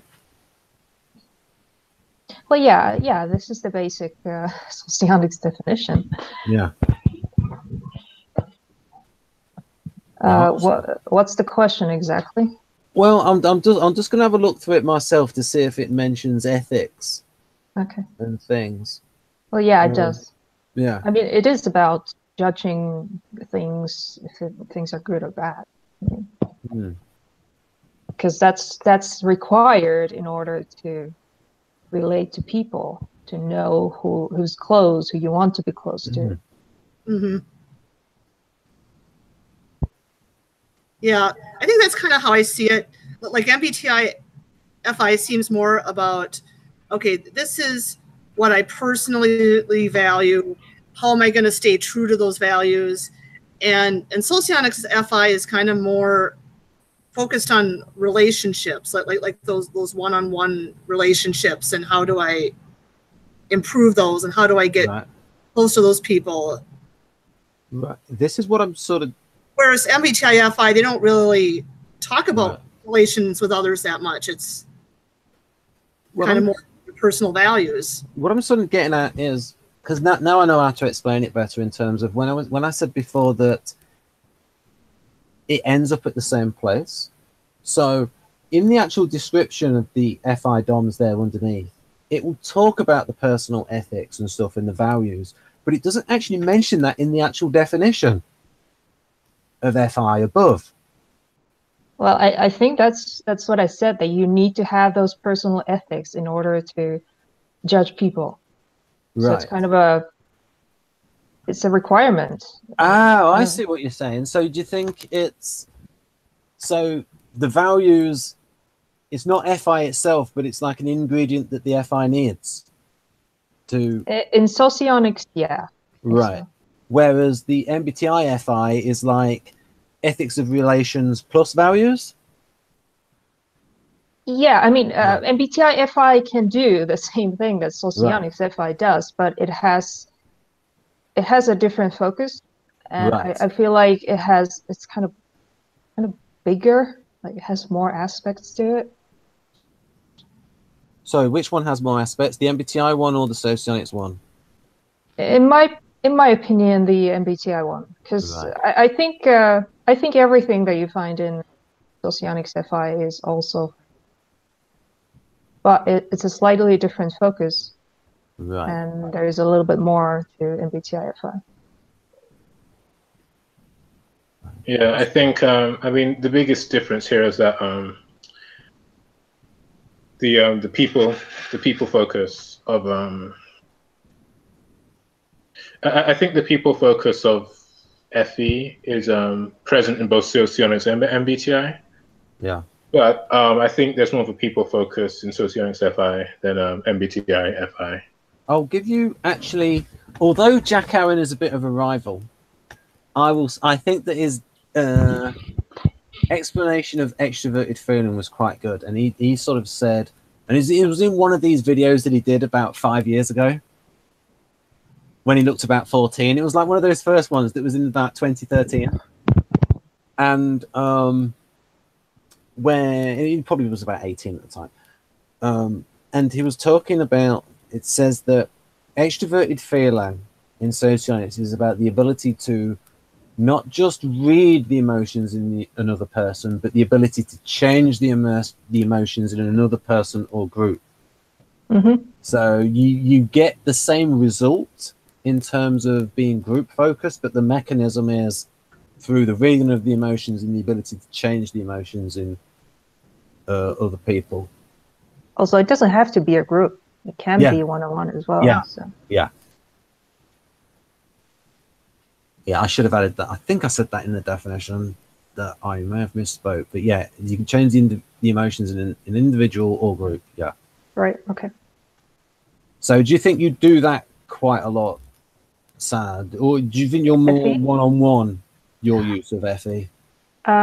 Mostly one-on-one, because I'm SX. I'm very one-on-one Right.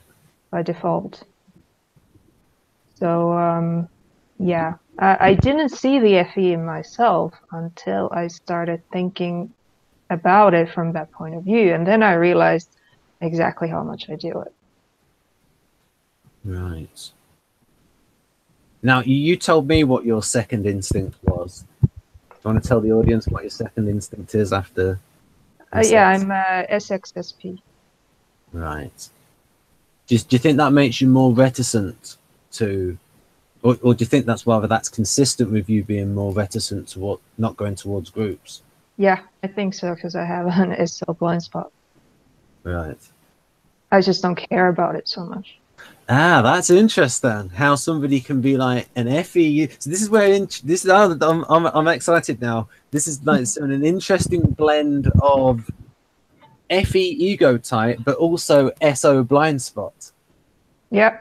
That's interesting. Because that seems to like maybe can highlight a difference between MBTI FE and Socionics FE. Yeah, I feel it's like a filter that makes me slightly different than some other people.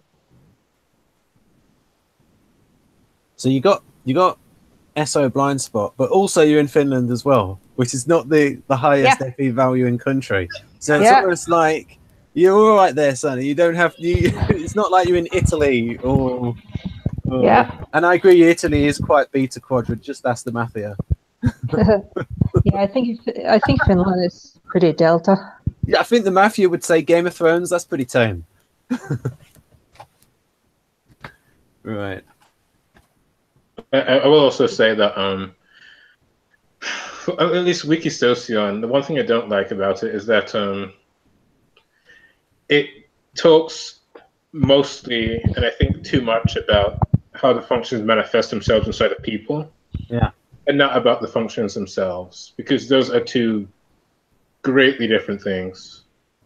I agree, because descriptions of types tend to be, I find them a little more likely to be biased or misleading. I think it might be that Wikisocion, because it has so many. I'll give a defense of Wikisocion in this respect. When you put in a particular type, say II, it'll give you a huge list of profiles, by lots of different socionists. Right. And so maybe they're aware of how a function is defined slightly differently. And so they then, when it comes to defining the actual function, it's like they have to try and find all the bits that are common to all these different schools of socionics. And so it ends up being like quite conservative in their description and not specific. I think for somebody that's learning socionics for the first time, they could get like overwhelmed by that, because it's like, well, where do I start, and how do I know which one to read and which one's the best, and they're all kind of saying something a little different. So, you know, how do I know which one's right? I like how it puts the Galenko profile at the top, because his profiles are like holistic. They're not like the Model G ones looking at functions. But on the other hand, type, and they're a bit like the ones that he's written for you. I don't know if you're involved with Elena's site, but Elena and Victor's site called aimtoknow.com, where he sort of like wrote some short profiles for that website. And some of them have like advice for the types and sort of like work areas to work on, things like that. But I do like how Wiki Socion is very comprehensive, and they're kind of collecting information from all these resources and bookmarking them and putting them all in one spot so that you can. Yeah, and having a format that's quite like Wikipedia helps. Yeah. Especially for fives or people who like to use Wikipedia, and it's like, oh, I know how to navigate this site. When I learned Socionics, I used Wiki Socion a lot, because I mean, there's all this other stuff out, you know, in Russian, and I don't know any Russian, so Wiki Socion, that was kind of like, and now there's a lot more other Socionics sites, but back when I learned about it like 10, 15 years ago, there wasn't as much out there, and I kind of used Wiki Socion because that was kind of like the big repository of stuff that was in English that I could. Interesting. So how far back do you go with Socionics then, Laura? Well, I don't remember the exact year. I think 2005. Ooh, you're a veteran. Yeah, I've been acquainted with it for quite a while, but my interest in it has kind of been, you know, on and off. You know, with like I'll be really, really into it for a while, and then I'll kind of pursue other things, and then I'll kind of be really into it again. So right. So when you first got into it, what was it like on the internet? How many people knew about it in English, Socionics? Well, I mean, not as many as now, but I mean, one of the first sites, and I was Socionics.com, and I don't recommend the site because it's kind of like almost more like an MBTI kind of perspective on Socionics. But also, I've heard that it concentrates a lot on the visual typing based on the construction of someone's face, and I don't like that. I mean, body language, there's some validity to. It did concentrate. I don't like anthropometrics, but that's because the Victorians tried to do that. We're trying to look for the facial features of criminals. And most of the communication about it was kind of concentrated like on the 16types.com community. There wasn't much branching out. Now there's a lot more branching out. I mean that forum still exists, but now, you know, there's a lot more YouTube videos, there's Facebook groups, and other personality forums that discuss Socionics, and English-speaking people are kind of developing their own websites on Socionics, so it's, you know, definitely more spread out. Although there's not that many YouTube channels in English on Socionics, so this is one of the places to be, folks. Right. Yeah, but I mean, all right. So. I like the fact in the way Socionics defines FI as ethics of relations is good at explaining what FI break is like, or the certain aspect of FI break, FI vulnerable in ENTP and ESDP, and their inability to judge what's appropriate to the particular relationship in terms of like judging what an appropriate comment would be to the relationship, and how they can be either overly distrustful or overly trusting, and so to a certain extent they can be gullible. Oh, who dropped out? Maria. Right. So, what time is it? Well, probably her bedtime. Well, I will. She was. Well, And is she? she's a bit Would of a it be night like owl, I suppose. 1 o'clock a.m. where she is, or 12 o'clock midnight?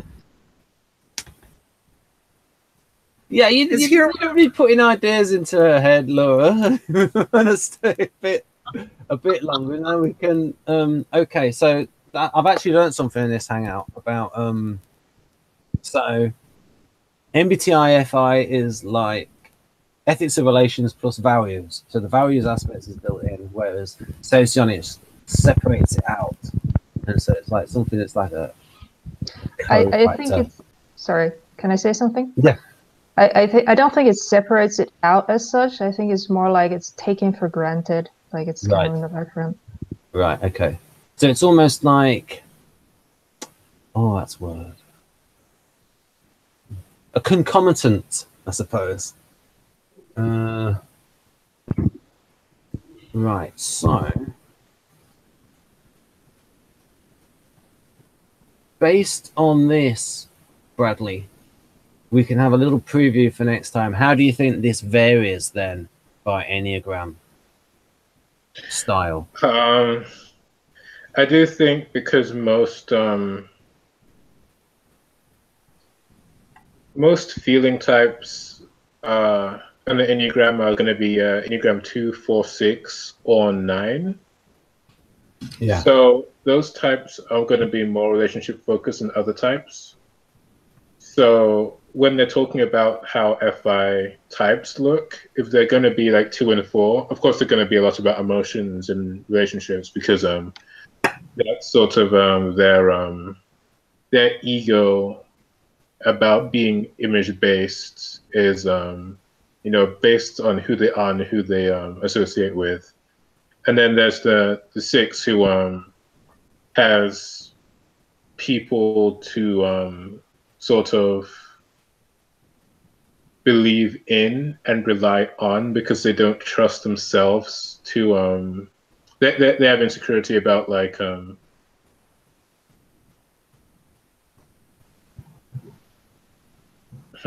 Well, it's a bit hard to describe the 6 very briefly. I'm sure Laura will be able to tell you better than me, but I mean, a 5, 6, 7 is going to be insecure in general.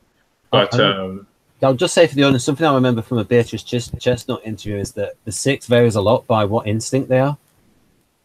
So the sexual, social, and self-pres 6 are very different from each other. Mm-hmm. Yeah, well, let's just briefly say that the 6 is going to be very relationship focused. Yeah. Regardless of their instincts and what they use relationships for also vary depending on their instincts. So it's like they have relationships, but they use relationships for different reasons. Now I'm reading this FI profile, and there's a statement in there that strikes me as very 6-ish, and where it says FI as a base first function, that section, the bottom sentence, FI in this position implies the ability to almost instantly recognize whether someone is a friend or an enemy, whether they're demonstrated goodwill or ill will, and whether they are drawn to or repelled by the individual. Well, and that's kind of... Yeah, I like that word where they put implies the ability. Yeah, implies. Yeah, I like that because a lot of FP people in MBTI code can be very confident about their ability to. Sorry, they may not make the right assessment, but they kind of get this impression of somebody. Oh, this person has good vibes. I can trust him. This person's kind of, I got to be wary of this person, and it's kind of hard to undo that sometimes once you have that initial impression. Yeah. I mean, it can change, as you get more information that comes in over time. But I mean, yeah, There's a concept that Annie Linden came up with called fair witness. And I suppose when the FI user is in a position of fair witness, where they can then objectively sort of like look at, I say it's weird to phrase it like this, but objectively look at how they feel about somebody. Whereas if they go into that with a certain feeling, that can like cloud their judgment. Like if they're like overly, like if they're say romantically interested in someone, that can then influence their ability to truly understand how the interaction is going, because they might confuse how the interaction is really going to how they feel about it, and because they feel about it not because of the way the interaction is going, but because they're so excited romantically about the interaction, so it has a more of a positive feeling due to their own interest rather than the actual interaction. And then this can go the other way, where they could have like a negative view of somebody, so sort of a prejudice from some like that first impression that lasts, that lingers, and then it's hard to separate that out from their feelings about the current situation. So I suppose the FI can be very reliable when the person is in a position of fair witness, where they're then open to, so their feelings about the interaction are not being affected by anything else, by any other factors. But sort of, does that sound right, Laura? Yeah. I bumbled around a bit there. Did that sound a bit right, Sana? Or did it sound obvious? Yeah. Right. Yeah, I think it's pretty accurate. I mean, everybody can be biased. So you have to find a way to be aware of your bias. Go with it. Because this was sort of like the criticism. Did you ever watch the videos by EJ R&D? I watched Some of them. a few of them. It's been quite a while ago. I think he used to do some very interesting videos where he would talk about FI. And now this is from the position of somebody who's FI break. But usually, it's quite an irony, but usually the people who are the break for the function actually have quite a bit of insight about the actual function. Because they stand outside of it. I'm going to make an SC video. Yes, it's like, well, in our case, it might be people might, but you know what I mean? It's like INTJs and ISTJs might have a look at FE, and some of the things that they say about it are actually quite spot on. And I think judging functions, if they have a polar or break function, which is a judging function, I think it's a bit easy to see it in others.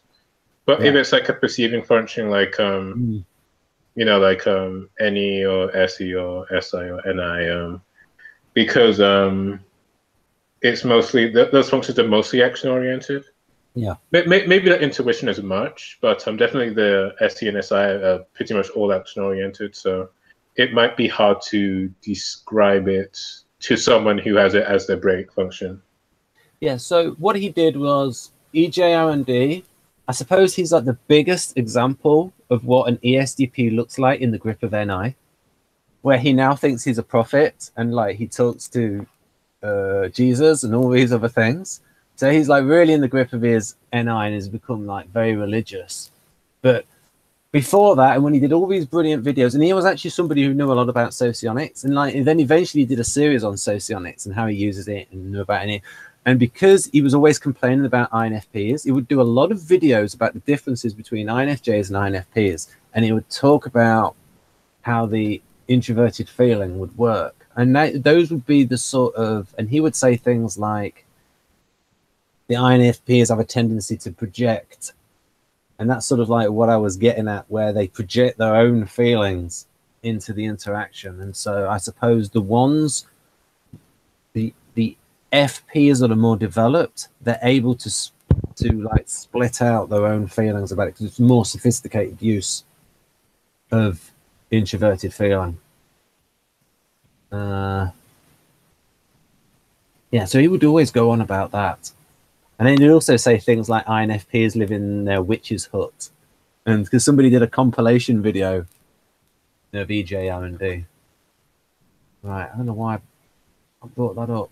But yeah, he would talk about. So I'm gonna find my sheet and then I'm gonna put it on screen.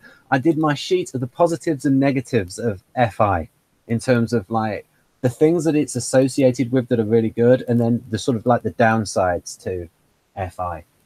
So it might be a thing that Bradley said where it's not so much the nature of the function, but then how it can be expressed in the holders of that function. So if somebody says something while I try and find that graphic. All right. I will say that.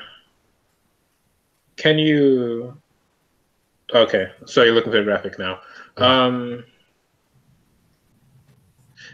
About Socionics FI is the one thing that I don't like about it is that because it's so I guess feeling in Socionics is generally like people relationship focused. I definitely have a problem in it's sort of like the thing about how feelings can be emotions, but it doesn't necessarily mean emotions because feelings can mean different things. It's that feeling is also stereotypically described as being like relationship focused, but I think that it's just focused around people. So it's like people centric, but not always about people or the relationships about people.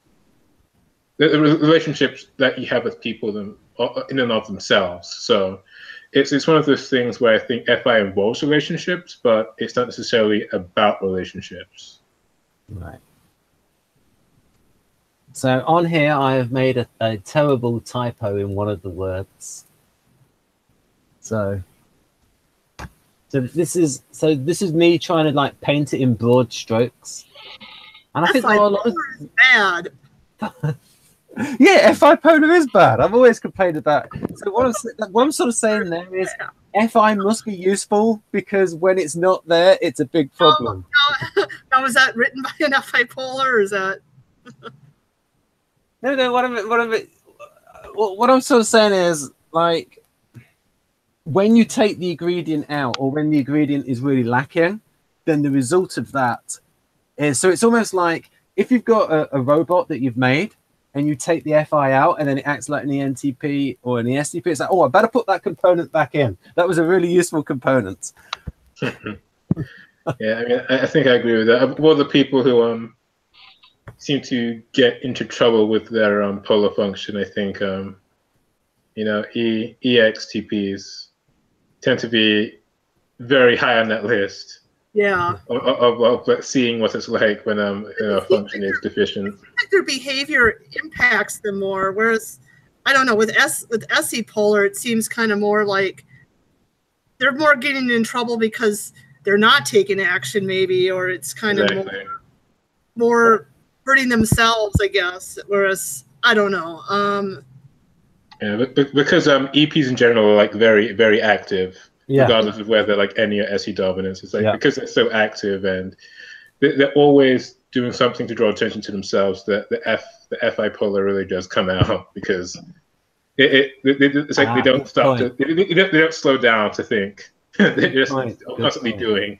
So they're out there. Yeah, they're interacting with them. They can't help themselves. I actually do think those things on the left are things I really admire and are important things. Like, obviously, a conscience is really important.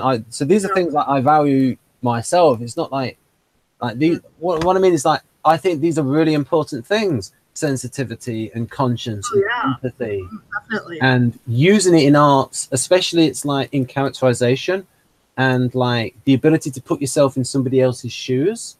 Mm-hmm.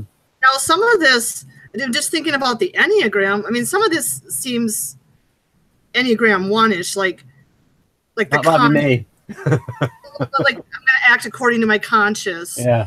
And then the downside of Enneagram 1 is self-righteousness. Yeah. I see what you mean. Yeah, but this is. I try to be balanced in this. I try to like really look at what is the positive side of the function, what is the negative side of it.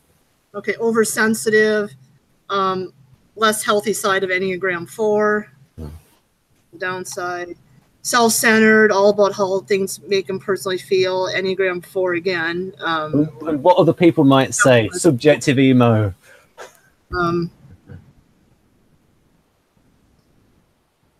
Suppresses logic. I'd say that's fair for a lot of FI types. But not necessarily always. So Hannah would be a good example of somebody who's got good use of the TI with the FI together. Yeah. Although, I mean, David Kersey Sr., he made the same sort of comments, and I don't know if it was because I get the impression he was a little bit of a libertarian, David Kersey Sr., because of like him mentioning human action all the while in personology and knowing von Mises. And plus, I asked his son, and he said that they talked a lot about Austrian school economics. That was so there's a good group. I can add you to this group, Sana. It's called the Kersey Temperament Theory Group. Okay. And you've actually got his son in there, and he posts a lot in the group. There's just one rule about being in that group: do not mention functions. Yeah. You mean the word function? Yeah, do not mention Jungian cognitive functions. But what it does post, it's at a very high level, because a lot of the times David Mark Kersey is posting things about science, because like he's very scientifically educated. Right, so yeah, prone to projection, and I've sort of like got that around the same green circle, where when it's right, you are able to put yourself into somebody else's shoes and imagine what's going on in their head. The one that does this the best, I suppose the one that's an example of the plus and minus side of doing this is like ENFPs. Sometimes they can just read into somebody, and then other times they can just really be off the mark. Have you noticed that, Laura, in your interactions with ENFPs, where it's like sometimes, wow, you're spot on, wow, you're miles off? Do you get that feeling with them? Sometimes. Like being off the mark in terms of what exactly? Like, well, they might say something that I've noticed that ENFPs they might sometimes say, oh, about what you're feeling, and say what you're feeling, or like they'll read something on your face and go, oh, I know what you're thinking, and then say the thing. Sometimes. Sometimes I'm like, a little bit personal. Stop trying to mind read. Don't read my mind. Well, to be fair, I can get that with like NI dominance as well. I see that. They're kind of, it just seems like they're staring more into your soul, kind of like, whereas NFPs, it's kind of more your current state, it's not, they're not peering so deeply into your soul, kind of like, well, you look upset. It's kind of more like, I don't know. Right. I'm not sure if you're aware of this, Ben, but your visual just like dropped. Yeah, I don't know why it did that. I don't know why it's done that. It's not the end of the world. People know what I look like. But yeah, human action. Let's be promoting it. It cheats eyes and economics. I look before Mises. But yeah, I don't know why it's done that. Maybe the camera's overloaded. But it's not important. So we can go through it. So Bradley, how do you think FI is? So we can sort of like go over this, like in those types that you mentioned, and then we can revisit this when Jonathan's next available. So how do you think FI? We could go through most of the Enneagram types. Now I know you said that some of them use it more than others. So what do you think FI is like? I'll give you an easy one. What's FI like in the Enneagram style 1? Bradley. I'm not sure if I want to do if I want to go like around the circle right now. All right. But I will say I think I feel more comfortable because most admittedly I can't really go into ISFP because I don't know that many of them, or I don't know many of them on like I don't know any of them that well enough to comment, but I will say that I have known INFPs that are 4s, 6s, and 9s, and I do agree with Jonathan that those are the most popular Enneagram types for INFPs. So I can say like how it's different in the 3 main INFP types. What I'll do is I'll just reload my page, and then my camera should work. So I'll be gone momentarily. All right. I mean, I guess I can talk about it while he's gone. Yep. Or do you want to? Oh, he's already back. That was There we quick. go. Yeah, that's what you do. If it doesn't work, you just click Control and R, and it all goes wrong, and then it goes, oh, it's all terminated, and then just log back in. Right. That's fair enough. All right. So, oh, okay. So I was just gonna say, I think I'll talk about like the 4, 6, and 9 differences at FI. So I think the most obvious use of like FI is the 4, because if we go on the description that FI is about like personal feelings and sentiments and values, and when I say sentiments, I'm including like relationships in that as well. Right. And we go with the 4 about wanting to being able to express themselves directly. So they want to like show people their image instead of just have it reflected in the, how should I say this? Okay, so it's, the 2, 3, and the 4 are like image types. Yeah. And the 2 is like relying on others for the image. And the 4 is reliant on their own selves for the image, and the 3 is sort of does both. So when the 4 is, image related, the concept of their own image, regardless of the Jungian type, and if the INFP, then the whole personal identity is really going to like double down. So they have they have like the FI personal values with the 4 individuality, and it can sort of seem like it's the same thing. So I think both the individuality of the FI type and the individuality of the 4 is going to make the INFP 4 seem super INFP. So that's just like the stereotypical INFP, which is like always true to themselves and always getting other people to be true to themselves as well. I think that I can also notice it with like the 1, the INFP with there's a 1. Yeah, we can. We'll have to. I'm hesitant to talk about the non-standard types because Right. I feel like Jonathan could sort of keep me on the rails because obviously I'm going to be like very biased in my perception of like Enneagram style. So it'd be nice to have Jonathan to have like the sort of equalizing force. Also, Hannah as well, because she used to identify as a 6, and then Catherine, she had those. Yes, there's a good video out there, Sana. It's the 3rd one we did with Catherine, and the first hour is with Hannah, and comparing INFP 6 and INFP 1. Okay. And like getting her. And Catherine's very good with the follow-up questions. Yeah. I think you were in that one, Laura. I don't know, or at least you've watched it. I'm not sure. Did you watch that one, the 3rd one? I'm not in any of the Catherine videos, because I didn't get invited to your hangouts until kind of later when she was doing them, and I couldn't make the last one, and so but I've watched them all. I've watched all the Catherine ones. Yeah, they're probably the best ones. Yeah. So sorry, on.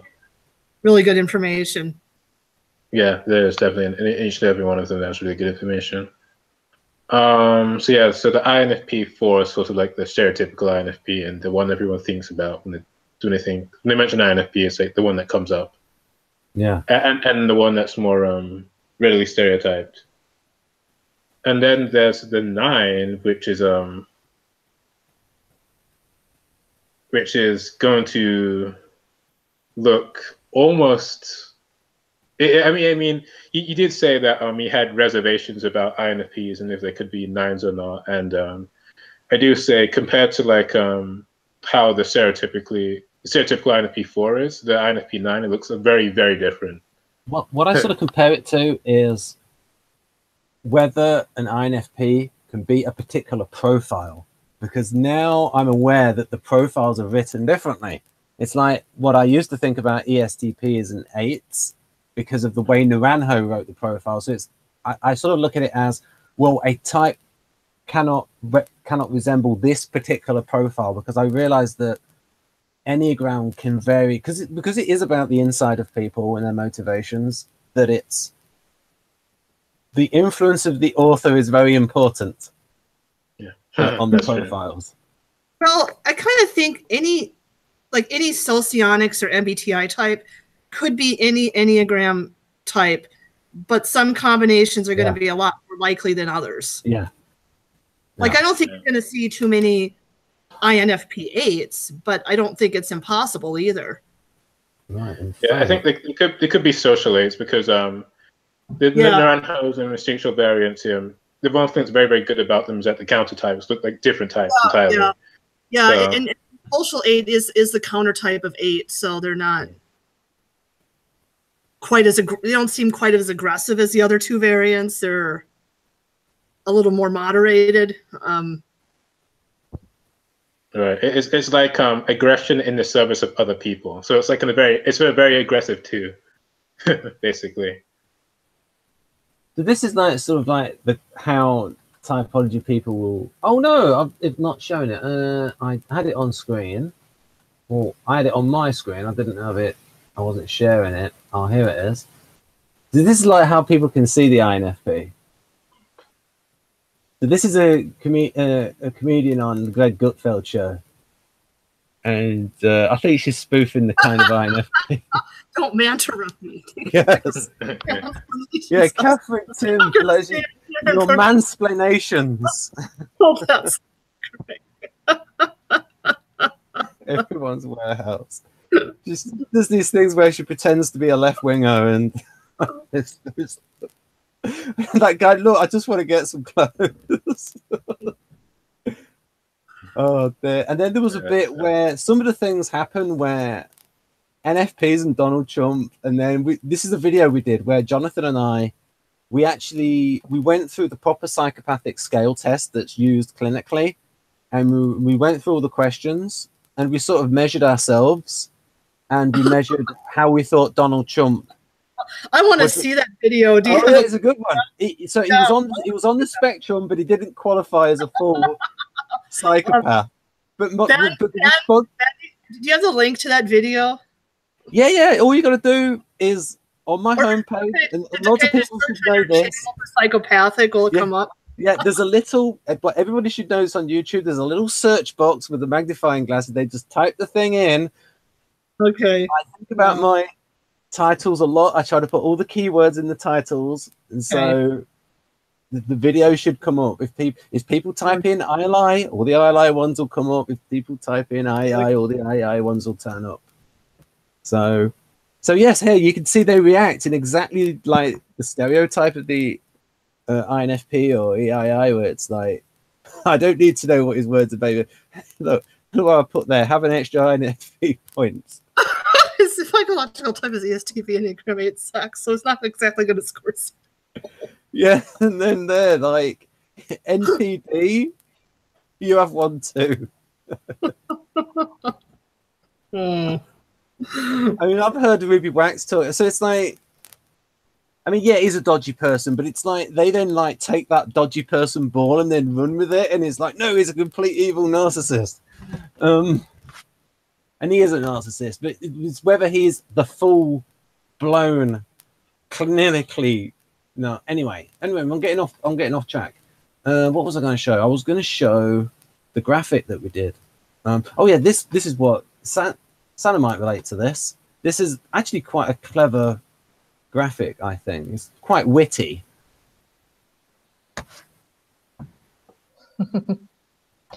Yeah, I think that's every introvert for sure. Might have fun. Really have fun. I should steal that one actually. Yeah. Yeah, you can have that. That's fine. I think I got it from somebody else's. So, you know, people.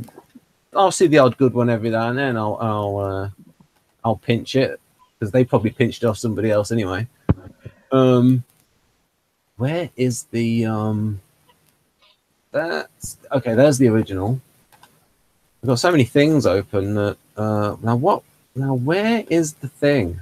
We were going to go through which. Okay, this is the one with Catherine. I did put it in about the correlations, I think. And then, because we talked about her, we've got. Right. Oh, right. What? Right, what's all that? Oh, yeah, this is an idea of how clever David Kersey Jr. is. Right, so these are the things he's working on. Right, these different... And he was actually talking about his father's framework. Like, he just does these articles every now and then. INTP, is he? He is not just INTP. He is the original INTP. Because... So there's no other INTPs before him. Well, I mean, his son actually said that a lot of the MBTI profiles he said were written by his father because they originally were very small, and he said that, and his father was responsible for writing the big profile because they were in Please Understand Me, which came out in 1978, and so Jeff and I would like to actually try to find the original MBTI descriptions from before 1978. And then we can see how much has been taken from David Kersey and added into these full profiles. Because then we can find out who owns what. Because there's a similar thing in Enneagram where certain people are not being credited as much as they would like to. So what can I say? I can say something that's been said on air. Yes, so Catherine said in her first video that she wrote a lot of the content towards the subtype profiles, the instinctual variants of the Enneagram profiles. So we always need to try and find out who's worthy of what, who wrote what, who came up with what. Credit where credit is due. Right.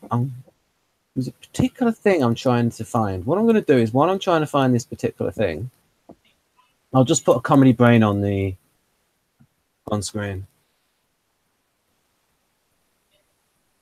All right. So how much longer are we tending to go? Because yeah, we don't want to get too late, but we could. I'm just going to try and show you that graphic. You know, the one that Jonathan did, and then we can sort of end on that, and then we can do it properly in future with Jonathan's Enneagrammic knowledge. So which brain?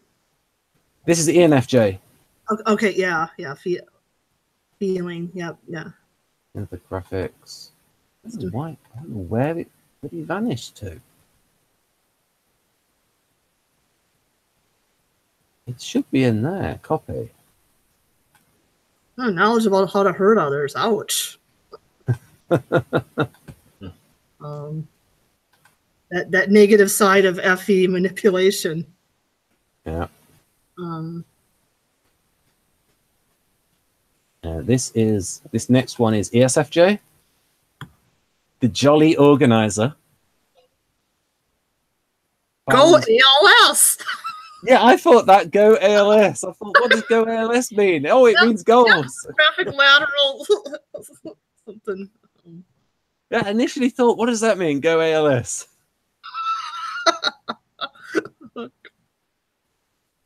Right, so we can go through these quickly, so people can pause it and take it in. And then the next one, and then this is INFP. I don't know how true this is. What do you think of this, Bradley? Is this a little bit too naughty? Hold on. I was ALS. I think ALS. Have you ever heard of the ALS Ice Bucket Challenge? Yes, that was for the. Oh, I see what you mean, because that was for something that was like. Yeah, I forgot what kind of syndrome it was, but yeah, it was for ALS. That's right. That's what I thought of when you said go ALS. It's like, where have I heard that before? Right. Sorry. So this INFP. In fact, Donald Trump actually did that. You know, somebody poured a bucket of ice water over his head. I want to see that video. Right, I'll try and find it for you. Now I can have an extra INFP point too. Right. Right. Yeah, this is pretty good, I think. Well, we're moving through them all. We're going to go because we've not got that much time left. Because So there we go. What about this for ISFP? I thought that fiends typo was an interesting typo to make. So which typo? The fiends. Family fiends in the red. Oh, right, fiends. Yeah, I mean, when I watch this, I don't know how much these typos are done deliberately. I get the impression that they're done deliberately because nearly all of them are funny. Mm-hmm. All right, then. So, and the next one being this one's quite good. Rainbows and sugar cotton alongside with darkness and crows. And this one fits RGS, Random Song Inventor. Dancing with unicorns. Wait, you're not. I'm gonna. Oh, this I love this one about ENT. This is. Oh yeah. I don't know. This is actually better than like a lot of proper profiles because like they won't get to the heart of the matter. I mean, I can relate a lot to this one. But, like the real arguments and the incredible bullshit. Like, and this key bit, interesting ideas and projects now, I'll do it later. Right. Right, then the next one is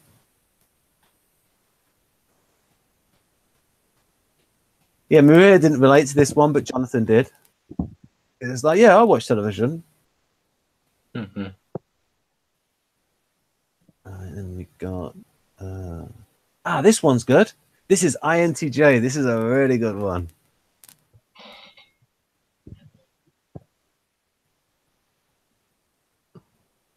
Yeah, the facts is definitely true. It's the most. See chess moves. Yeah. This is definitely true. Yes. It's 10 articles. Oh, this is so. Yeah, facts. Yeah, I don't know why, but of all the TE preference TJs, the INTJ are like the ones who spew the most facts at you. Yeah. The only type that does it constantly. Kind of like. And then there's that bit there. Complex thoughts that nobody else understands because they aren't intelligent enough. I don't know.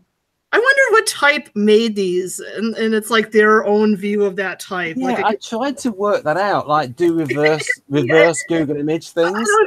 It seems like what an NTP's view of INTJ is like, kind of. Yeah, and the INTP, an INTP would view an INTJ. And the INTP brain is like a really good way of like seeing the difference between INTJ and INTP. So the next one is, this one's okay for ESFP, I suppose. Pretty.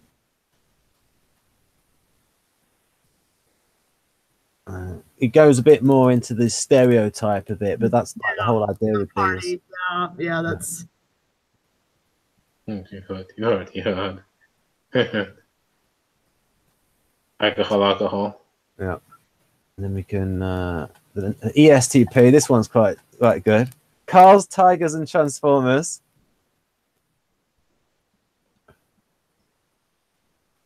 Please fight me on board. That's true. Or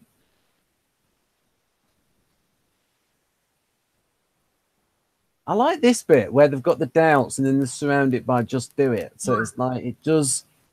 So there is little bits in there that you can sort of like see how they relate to the functions. Yeah. YOLO.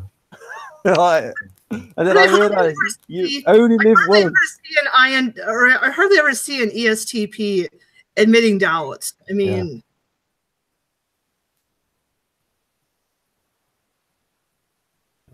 Well, they are people too. They're not just. They're just a different people. Yeah. You see, this is the break function coming through here, folks. Like INTP, Laura and I both identifying as INTP, and me having a somewhat biased view of SPs. Right, and then we've got here. Oh yeah, here's this guy. This is Kirill. And it's like, how did you get here? And it's like, when you're smart, you're cunning. And I suppose that's how ESTP view it. Right. And then you've got pattern. Is that guy ESTP? I think this guy is ESTP. I watched the whole series. I think he's pretty ESTP. Like he sort of broke it. It was a documentary, but there was a lot of stuff. Like people say that that Russia Today is a bit of a propaganda channel, but their documentaries don't make Russia look good. Like it's a load of SPs slacking off. Well, I think a lot of Russians are proud of this image that they have that they present on the show. I think a lot of Russians are proud of that. Yeah, I mean, I watched one. I'm starting to watch one called the Baltic Fleet, and it's like the sailors, and it's like the captain's really annoyed because why isn't this doorknob being fixed? And so it makes them all look slack and undisciplined. Whereas if it was more of a, so it's like the documentary filmmaker didn't get the memo about this is supposed to be a propaganda channel. So I do like, and my favorite one is like called the Women's Battalion, which is about female officers in the Russian Airborne. And so looking at that was very interesting for seeing the different sensing types. Like one was actually ESI, and then you got ESFP and ESTP. So anyway, so what was I going to, we got to look at so that's pattern. Very ESTP general. If everyone is thinking alike, somebody isn't thinking. And then chump being tactical. Why would I call them manipulator when they're working with us? Right, anyway, so this one, ISFJ. All right. Bad people alarm. Zen, interesting. Which bit amused you? Oh, just the kittens and puppies and chocolate. And then the stem. There's a super hot, sexy being. Yeah, I think that's good for like it's getting to the heart of like the SI stuff. And there. the bad people. Yeah, I mean that's quite good. I mean, like the SI stuff there with like the Zen and the there's a little bit of NI as well. Yeah, I have the bad people alarm. I've got that too. I think this one's good for ISTJ. It's very, very organized, boxed. Yeah, like capability to achieve their goals, and their goals being really small.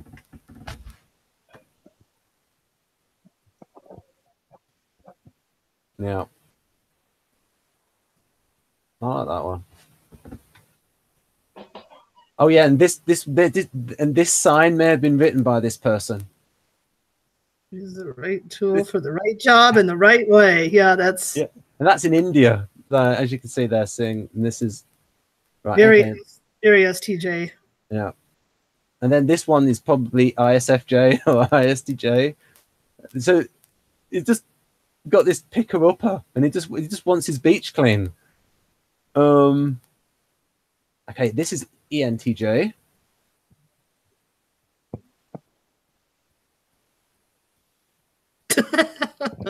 Which bit lower? Oh, just all this stuff about goals. Yeah. Actually, the ESTJ one's quite interesting, where it's a bit about a great imagination and lots of creativity that don't always show.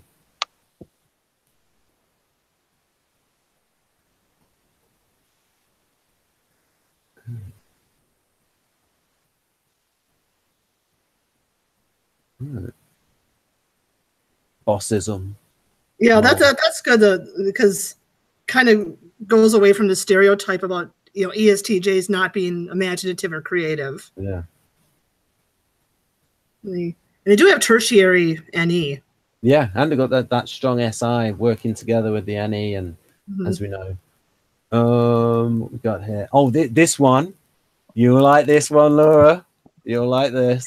Hey, oh yeah. This is so much a certain type. Geez, I wonder which one.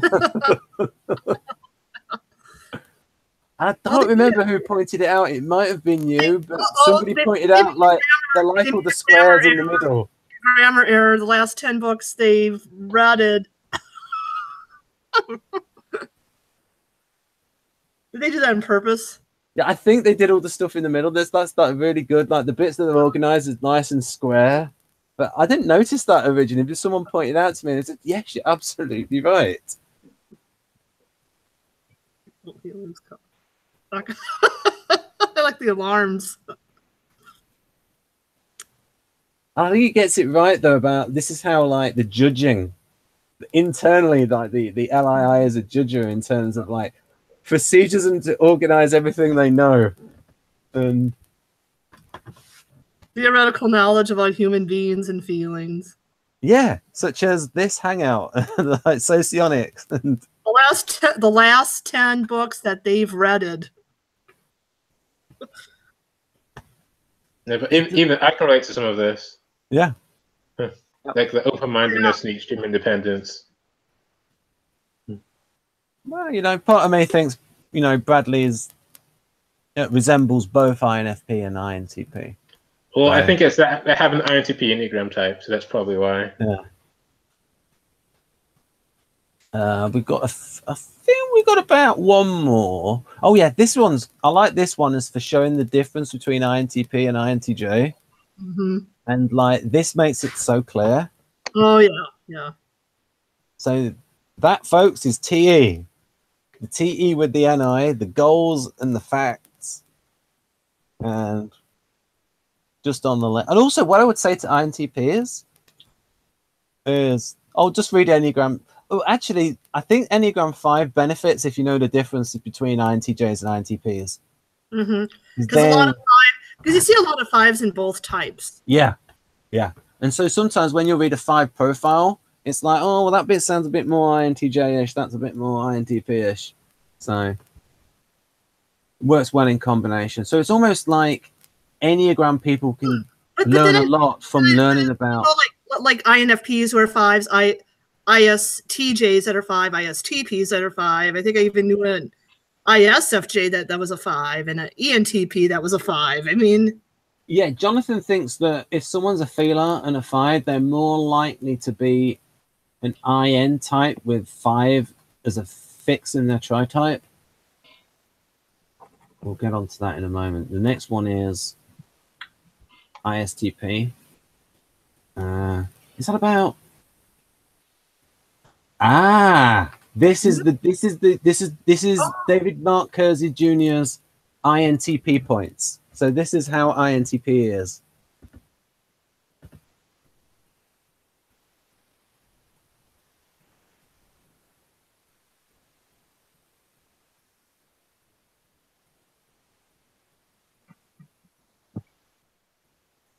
mm-hmm. And he's so INTP, he hasn't got around to rewriting those books yet. Yeah. Can you just go back to the Okay. ISTP one? INTP one, okay. ISTP. Okay, yeah. Okay. I like the NI stuff, subconscious flow. The top one, you mean? The emergency Bob Marley's rhythm for stress. I like that bit that they've put in, like from a high typology point of view. I like some of the bits they've put in that really relate to the functions, like the subconscious flow. Like because you do get that strong NI in ISTPs. Okay, remember.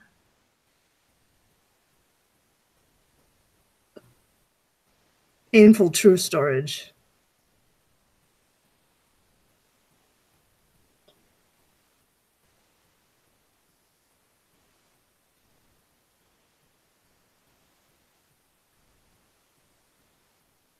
Right then. So I will. Now, one of the weird things that happened is when I reloaded my screen, I lost the controls to end the hangout. It's not there anymore. There's not a bit on the screen that says does end the hangout. So if I just end it, go forever then? well, actually it stops. I think what I'll do is I'll try and log back in and then end it. So I'll be back in a moment.